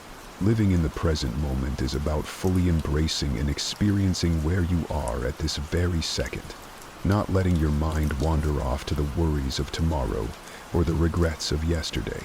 It's about realizing that life, with all its beauty, challenges, and surprises, happens in the now. This concept isn't new. It's been a cornerstone of philosophy, echoed by great minds like Marcus Aurelius, Seneca, and Epictetus.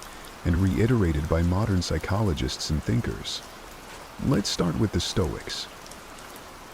Marcus Aurelius once said, "Do not dwell in the past, do not dream of the future. Concentrate the mind on the present moment."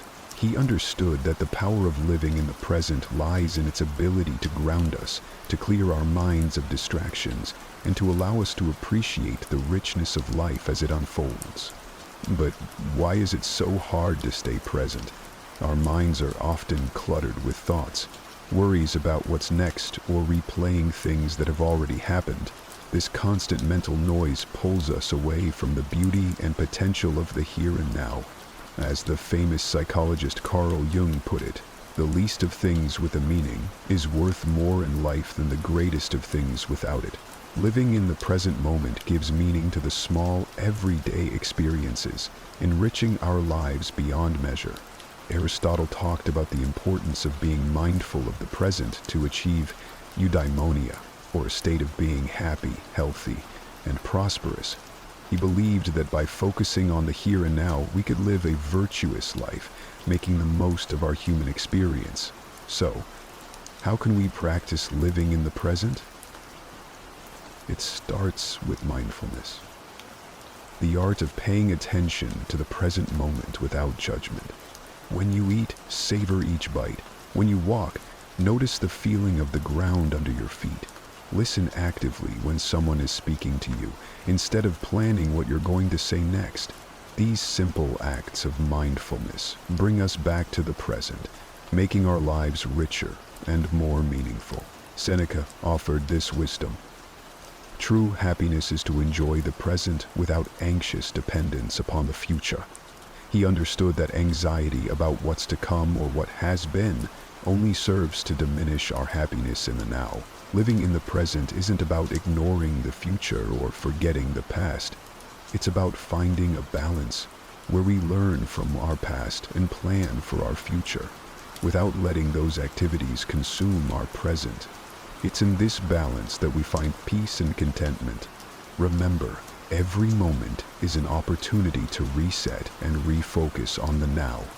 It's in the present that we live, love, and make memories. So, let's make a conscious effort to be more present in our lives.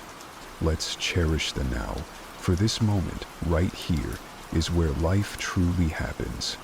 4. Building self-discipline. I know the word self-discipline might bring to mind images of rigid schedules and a life devoid of fun, but let's reshape that picture together. Self-discipline is not about restricting your life. It's about empowering yourself to make choices that align with your deepest values and long-term aspirations. It's choosing what's right for you, not what's easy in the moment. At its core, building self-discipline is about mastery over ourselves. It's about saying yes to things that serve us and no to things that don't, even when it's tough.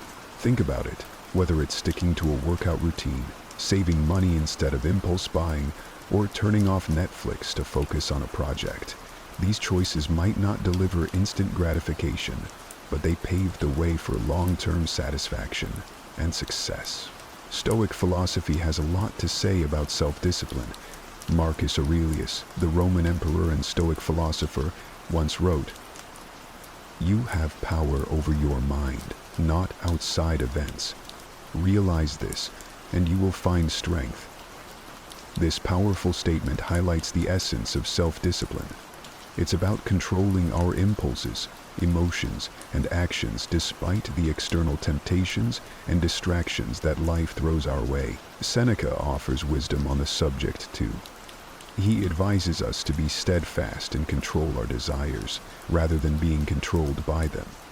He understood that true freedom comes from within, from our ability to govern ourselves and our appetites.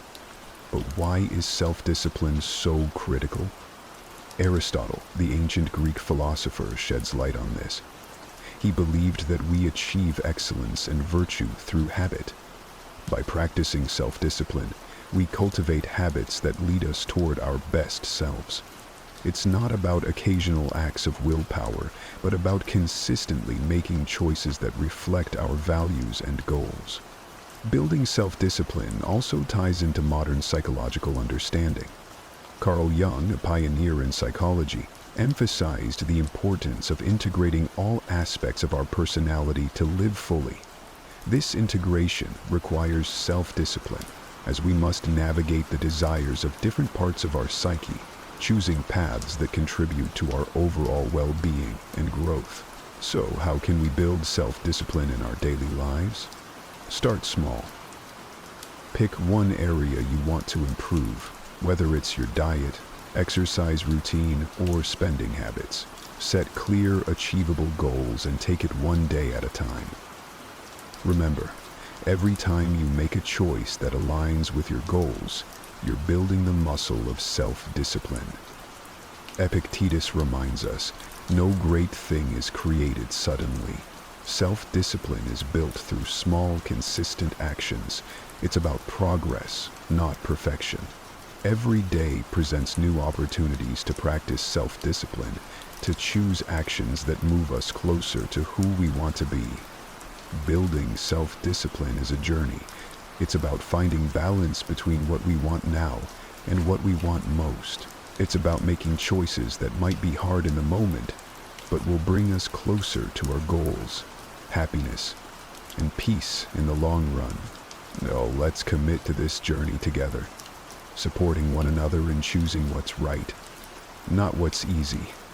Remember, in the realm of self-discipline lies the path to achieving our dreams and living in the life we truly love. 5. Developing emotional resilience. When life throws its curveballs, we all experience a whirlwind of emotions. Feeling angry, sad, or frustrated is a natural part of being human. But here's the kicker. It's not just about the emotions we feel. It's about how we handle them.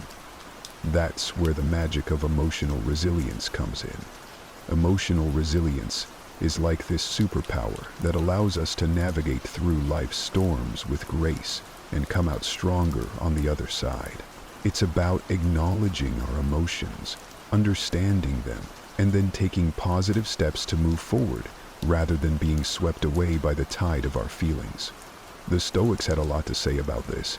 Marcus Aurelius, for example, reminds us, "You have power over your mind, not outside events. Realize this, and you will find strength." This profound insight touches the essence of emotional resilience. It's about recognizing that while we might not have control over what happens to us, we have control over how we respond. Our emotions don't have to control our actions. Seneca offers wisdom on facing adversity without losing our composure. He teaches that life's hardships are tests of our character and resilience. By facing our feelings with understanding and patience, we can grow wiser and more robust. But how do we develop this emotional resilience? It starts with self-awareness. Being mindful of our emotions and reactions helps us understand ourselves better. It's okay to feel what we're feeling, but instead of reacting impulsively, we can choose to respond in a way that aligns with our values and long-term well-being. But how do we develop this emotional resilience? It starts with self-awareness. Being mindful of our emotions and reactions helps us understand ourselves better. It's okay to feel what we're feeling, but instead of reacting impulsively, we can choose to respond in a way that aligns with our values and long-term well-being. Aristotle spoke about the golden mean, finding the balance between excess and deficiency. This concept applies beautifully to emotional resilience. It's about finding a balanced response to our emotions, not suppressing them or letting them overpower us. Carl Jung, a pioneer in psychology, emphasized the importance of integrating all aspects of our psyche to achieve wholeness. Part of this process involves confronting our emotions, understanding them, and learning from them. This is at the heart of developing emotional resilience. So, what can you do when you're in the grip of strong emotions? First, give yourself permission to feel. Acknowledge your emotions without judgment. Then, take a step back and try to understand what triggered these feelings. This reflection can provide valuable insights into your emotional patterns and triggers. Epictetus said, "It's not what happens to you, but how you react to it that matters." This is a powerful reminder that our reactions to our emotions can shape our experiences. Instead of being reactive, we can choose to respond in a way that is constructive and healing. Developing emotional resilience is a journey. It involves practicing mindfulness, self-reflection, and patience. It's about building a toolkit of coping strategies, like journaling, talking to a trusted friend, or practicing relaxation techniques. Most importantly, it's about treating yourself with kindness and compassion as you navigate through your emotions. Emotional resilience is not about never feeling negative emotions. It's about learning to ride the waves of those emotions with grace and coming out on the other side stronger and more self-aware. By developing emotional resilience, we empower ourselves to face life's challenges with courage and poise.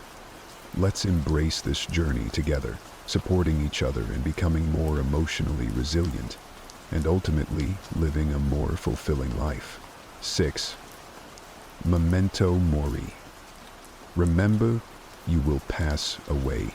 The Stoics used this concept not to create fear, but to inspire a deeper appreciation for every moment.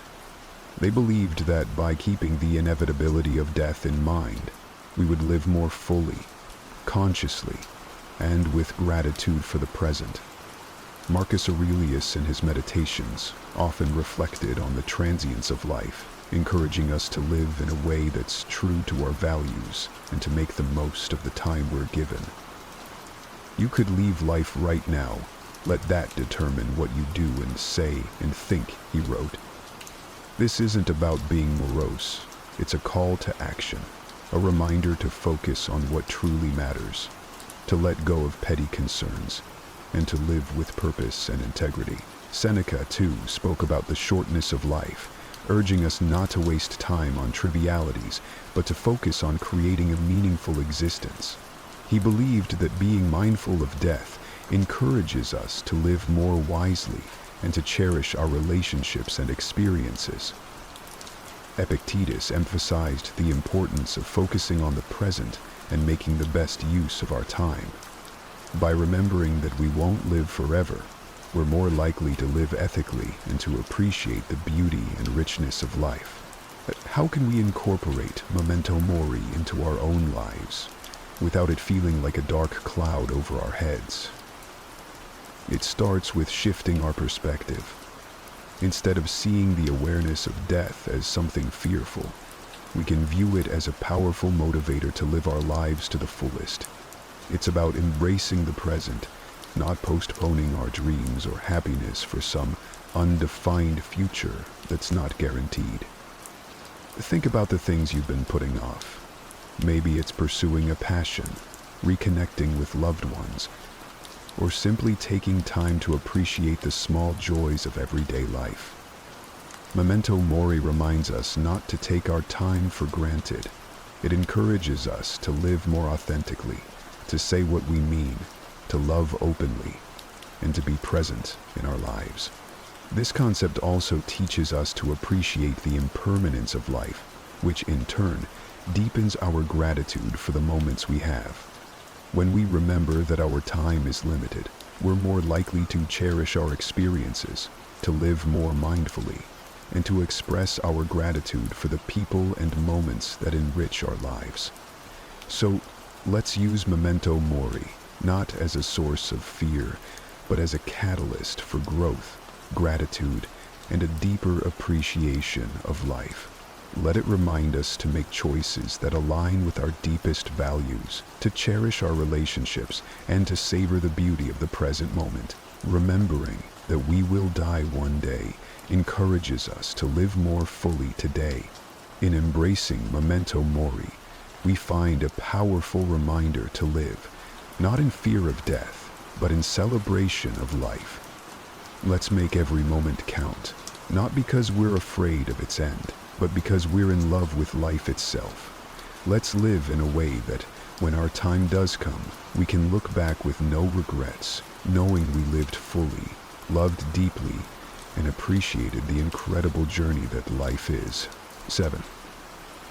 Practicing gratitude. It's fascinating how such a simple concept can profoundly impact our lives. Gratitude is about shifting our focus to what we have, rather than dwelling on what we're missing. This practice can be a real game changer, especially on those days that feel like an uphill battle. The Stoics, wise as they were, had a lot to say about gratitude. They believed that happiness doesn't come from having more, but from appreciating what we already have. Marcus Aurelius often wrote about the importance of focusing on the present and finding joy in the simple things. He said, "When you arise in the morning, think of what a precious privilege it is to be alive, to breathe, to think, to enjoy, to love." This is gratitude in its purest form, recognizing the value of life itself and the many gifts it offers us each day.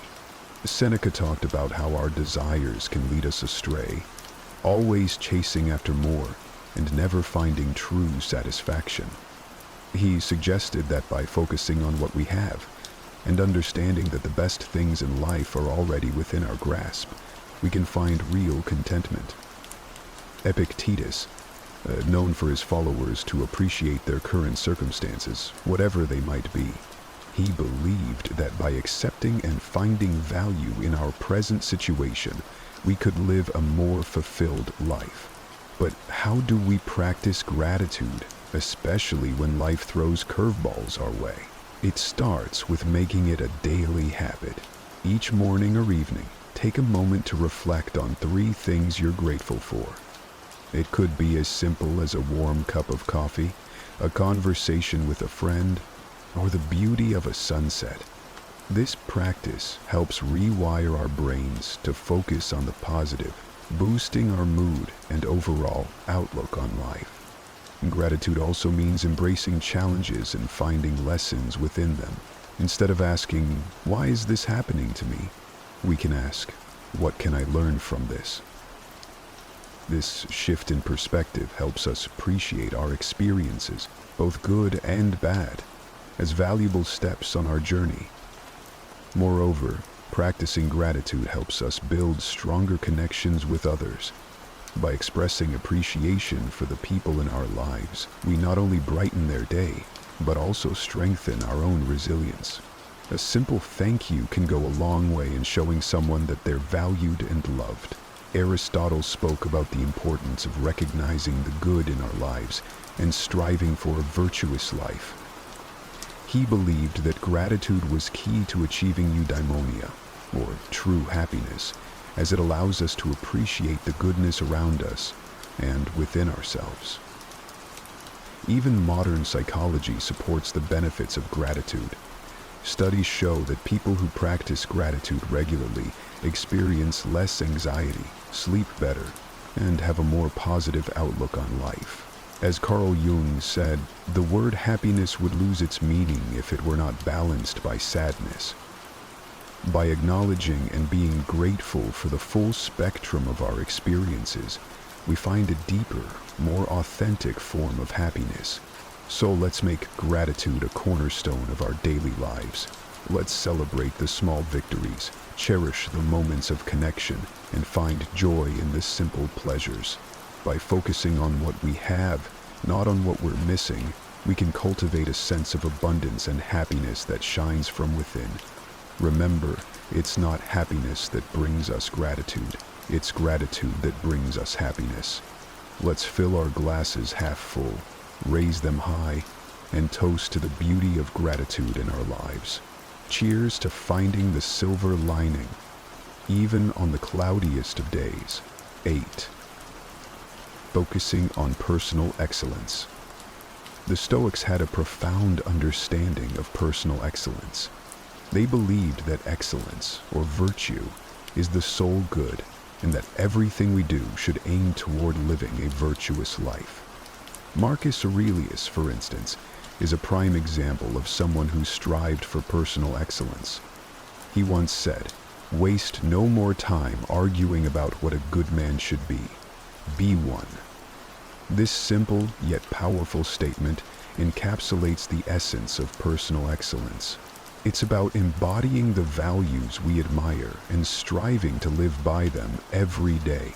Seneca emphasized the importance of self-improvement and continuous learning. He advocated for a life lived in accordance with nature and reason, suggesting that true excellence comes from within and is reflected in our actions and choices. Epictetus highlighted the role of personal responsibility in achieving excellence. He taught that our reactions, emotions, and will are within our control, and mastering them is key to living a life of virtue. But what does focusing on personal excellence look like in our day-to-day lives? It starts with setting personal standards based on our values and aspirations, not on societal expectations or the achievements of others. It's about knowing who we are, understanding our strengths and weaknesses, and taking consistent steps toward improvement.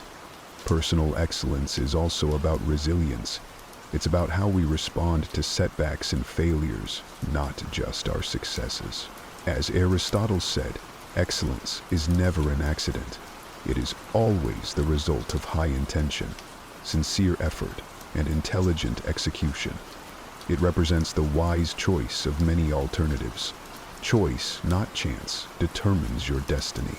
This means embracing challenges as opportunities to learn and grow, rather than seeing them as obstacles.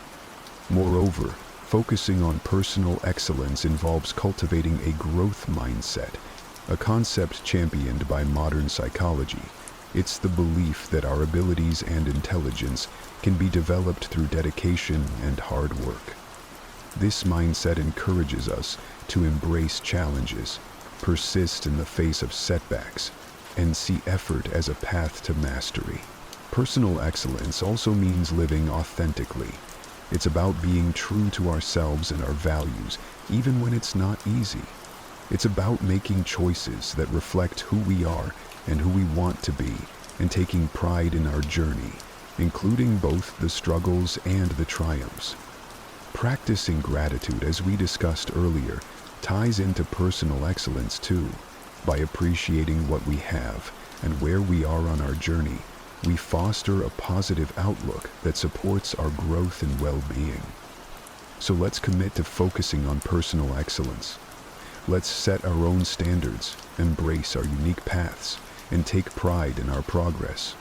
Remember, it's not about being perfect. It's about being proud of who we are and how we live. It's about celebrating our efforts, learning from our experiences, and always striving to be the best versions of ourselves. Together, let's make personal excellence not just a goal, but a way of life. 9. Not caring what others think. In a world saturated with social media, where likes, follows, and comments often dictate self-worth, it's easy to fall into the trap of valuing ourselves through the lens of others' opinions. But here's a liberating truth. Your worth isn't based on external validation. It's about being true to yourself, embracing your authenticity, and living in alignment with your values. The Stoics, those ancient philosophers we often turn to for timeless wisdom, had much to say about this. They taught that our inner peace and freedom come from focusing on what's within our control, our actions, our thoughts, and our integrity, not the ever-changing opinions of others. Marcus Aurelius wisely stated, "I have often wondered how it is that every man loves himself more than all the rest of men, but yet sets less value on his own opinion of himself than on the opinions of others." This striking observation highlights a paradox many of us live with, valuing others' judgments over our own self-assessment. Seneca echoed this sentiment by emphasizing the importance of living a life true to one's self, not one shaped by the expectations or approval of others. He believed that true contentment comes from within, from living a life that aligns with our principles and values.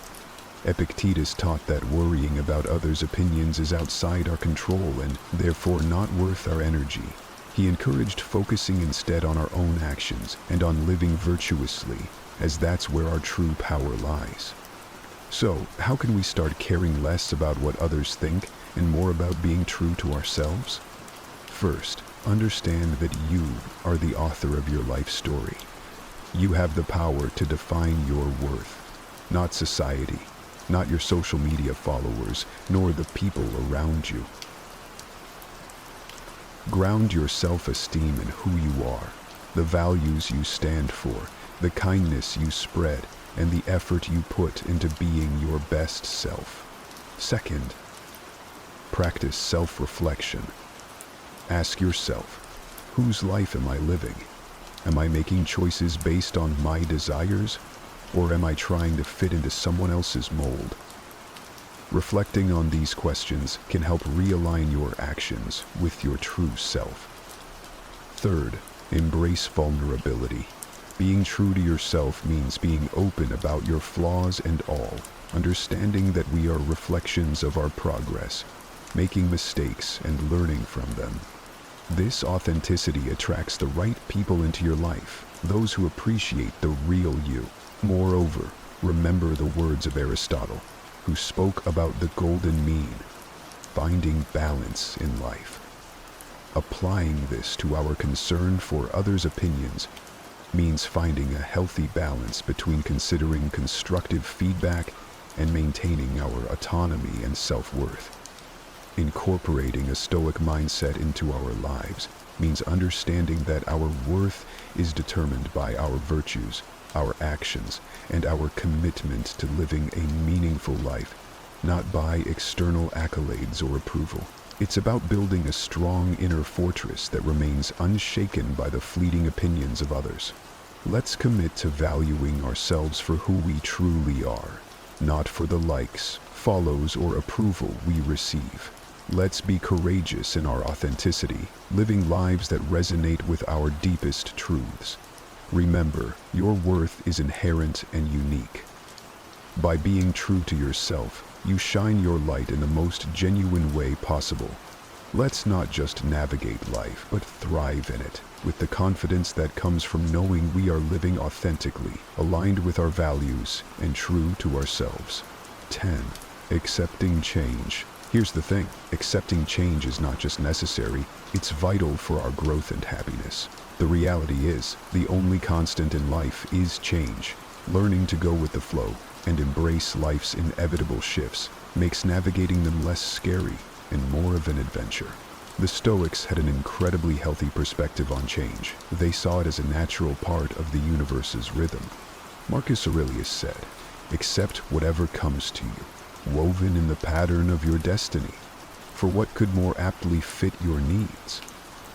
This profound acceptance of change as part of life's fabric helps us understand that each change, whether we perceive it as good or bad, has its place in our story. Seneca taught that becoming too attached to our current circumstances can lead to disappointment because inevitably those circumstances will change. He advised us to be flexible and to understand that change is not just a part of life, but a necessary component of our personal development and happiness. Epictetus encouraged us to distinguish between what we can control and what we can't. While we can't control our attitudes towards them, this mindset is incredibly empowering when it comes to dealing with change. It's about focusing on our responses, finding opportunities for growth within the change, and moving forward with resilience. But how can we become more accepting of change? First, by acknowledging that change is inevitable. It's the natural order of things. Everything around us is in a constant state of flux. Seasons change, people come and go, and our very selves are renewing themselves as we speak. Embracing change means embracing life itself. Second, by practicing mindfulness. Being present in the moment allows us to appreciate our current experiences without clinging to them.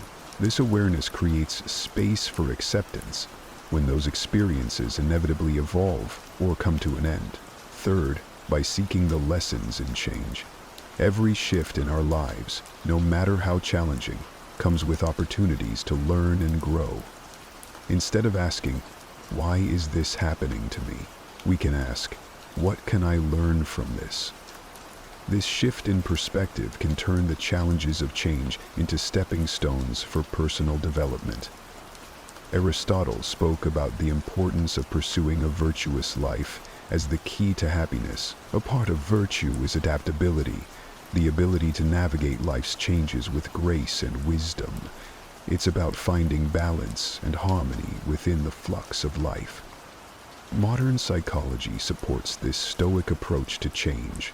Viewing change as an opportunity rather than a threat can significantly reduce stress and anxiety levels. It enhances our resilience, making us better equipped to handle whatever life throws our way. Let's remind ourselves that change is not just something to endure, but to welcome as a natural, enriching part of our journey. By accepting change, we open ourselves to new experiences, growth, and the beautiful unfolding of our unique paths in life. Remember, going with the flow isn't about passivity. It's about actively engaging with life in its full dynamic complexity. Let's navigate the currents of change with courage, grace, and a heart open to the endless possibilities that change brings. 11. Practicing compassion and empathy. Despite our differences, we're all in this together, navigating the complex journey of life. By fostering an understanding and caring attitude toward others, we contribute to making the world a kinder, more loving place. The Stoics, those ancient philosophers who continue to enlighten us with their timeless wisdom, placed great importance on the virtues of compassion and empathy.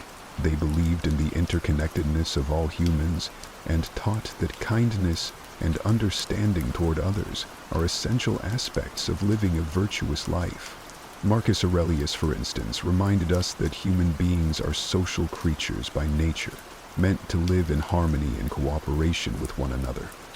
He said, "What brings no benefit to the hive brings none to the bee." This beautifully illustrates the idea that our well-being is intrinsically linked to the well-being of others. Seneca emphasized the importance of treating others with kindness and generosity. He argued that compassion is a natural human instinct, and that by helping others, we also help ourselves. In his writings, Seneca encourages us to extend our empathy, even to those who have wronged us, understanding that they too are acting out of their own struggles and limitations. Epictetus taught that we should strive to understand others' perspectives, recognizing that everyone has their reasons for their actions. This doesn't mean condoning harmful behavior, but rather approaching others with a mindset of empathy, seeking to understand their experiences and viewpoints. But how can we practice compassion and empathy in our daily lives? It starts with listening, truly listening, to the stories, experiences, and feelings of those around us. It's about putting ourselves in their shoes, imagining their struggles, their joys, their fears, and their hopes. This act of understanding can bridge the gap between us, fostering a sense of connection and shared humanity. Another way to cultivate compassion and empathy is through acts of kindness, no matter how small. A smile, a kind word, a listening ear. These can all make a significant difference in someone's day.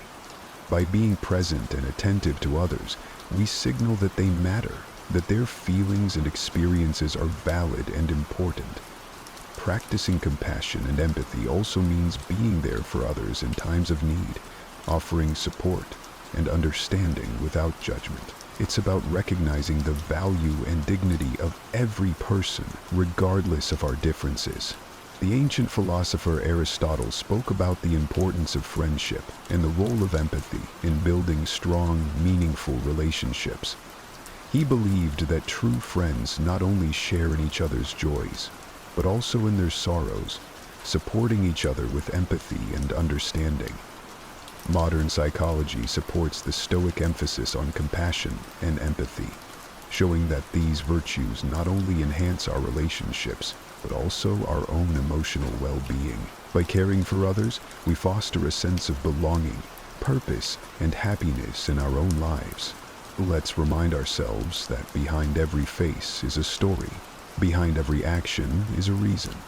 By understanding and caring for each other, we make the world a kinder, gentler place. In doing so, we not only enrich the lives of those around us, but also find deeper fulfillment and joy in our own lives. Together, let's spread kindness like confetti, creating ripples of compassion that transform the world, one act of empathy at a time. 12. Reflecting and reviewing regularly. This is about taking a pause, a real, meaningful pause, to look back on our actions, our thoughts, and the paths we've tread. It's about growth, introspection, and aligning our lives with our deepest values. In a world that's always rushing forward, this practice is our anchor, ensuring we're not just being swept away, but are sailing in the direction that's true to us. The Stoics, with their profound insights into human nature, placed immense value on the practice of reflection. Marcus Aurelius, in his personal writings, which we now treasure as meditations, offered a model of this practice. He didn't just rule an empire, he took the time to examine his life, his decisions, and his moral compass through writing. He saw this reflection as essential to living a life of virtue and purpose. The happiness of your life depends upon the quality of your thoughts, he wrote, reminding us that our internal dialogue shapes our external reality. Seneca recommended regular self-assessment as a way to foster self-improvement and wisdom. He likened life to a play, suggesting that we periodically review our roles and performances. Are we acting in harmony with the character we wish to embody? Are our actions reflective of the script we value? The script of our lives? Epictetus encouraged his students to end each day with a review of their actions and attitudes. This wasn't about self-criticism, but about self-awareness and growth. He urged us to ask ourselves, what did I do well? What did I do wrong? What duties were left undone? Through such questions, we can steer our lives more consciously, making adjustments that bring us closer to our ideals. But how do we incorporate this practice of reflection and review into our modern lives? First, by making it a habit. Dedicate a few minutes each day, perhaps before bedtime, to reflect on your day. What were your victories? Where did you face challenges, and how did you respond? This practice can start as a mental exercise, but writing it down can enhance its benefits, giving you a tangible record of your journey. Second, use reflection as a tool for gratitude. In reviewing your day, also take note of the moments, no matter how small, that brought you joy or gratitude. This balances our natural tendency to focus on the negative, cultivating a more positive outlook on life. Third, approach this practice with kindness and compassion toward yourself. Reflection is not about berating yourself for mistakes, but about recognizing them as opportunities for learning and growth. Be as understanding and supportive to yourself as you would be to a dear friend. Aristotle spoke about the importance of living a reflective life. He believed that true wisdom comes from understanding ourselves, our actions, and our place in the world. This reflection is the essence of living an examined life, one that's in accordance with virtue and excellence. In modern psychology, the benefits of regular reflection are well documented, showing improvements in mental health, clarity of purpose, and personal growth. Reflecting on our experiences helps us process emotions, learn from our actions, and make more informed decisions moving forward. Let's commit to this practice of reflecting and reviewing regularly.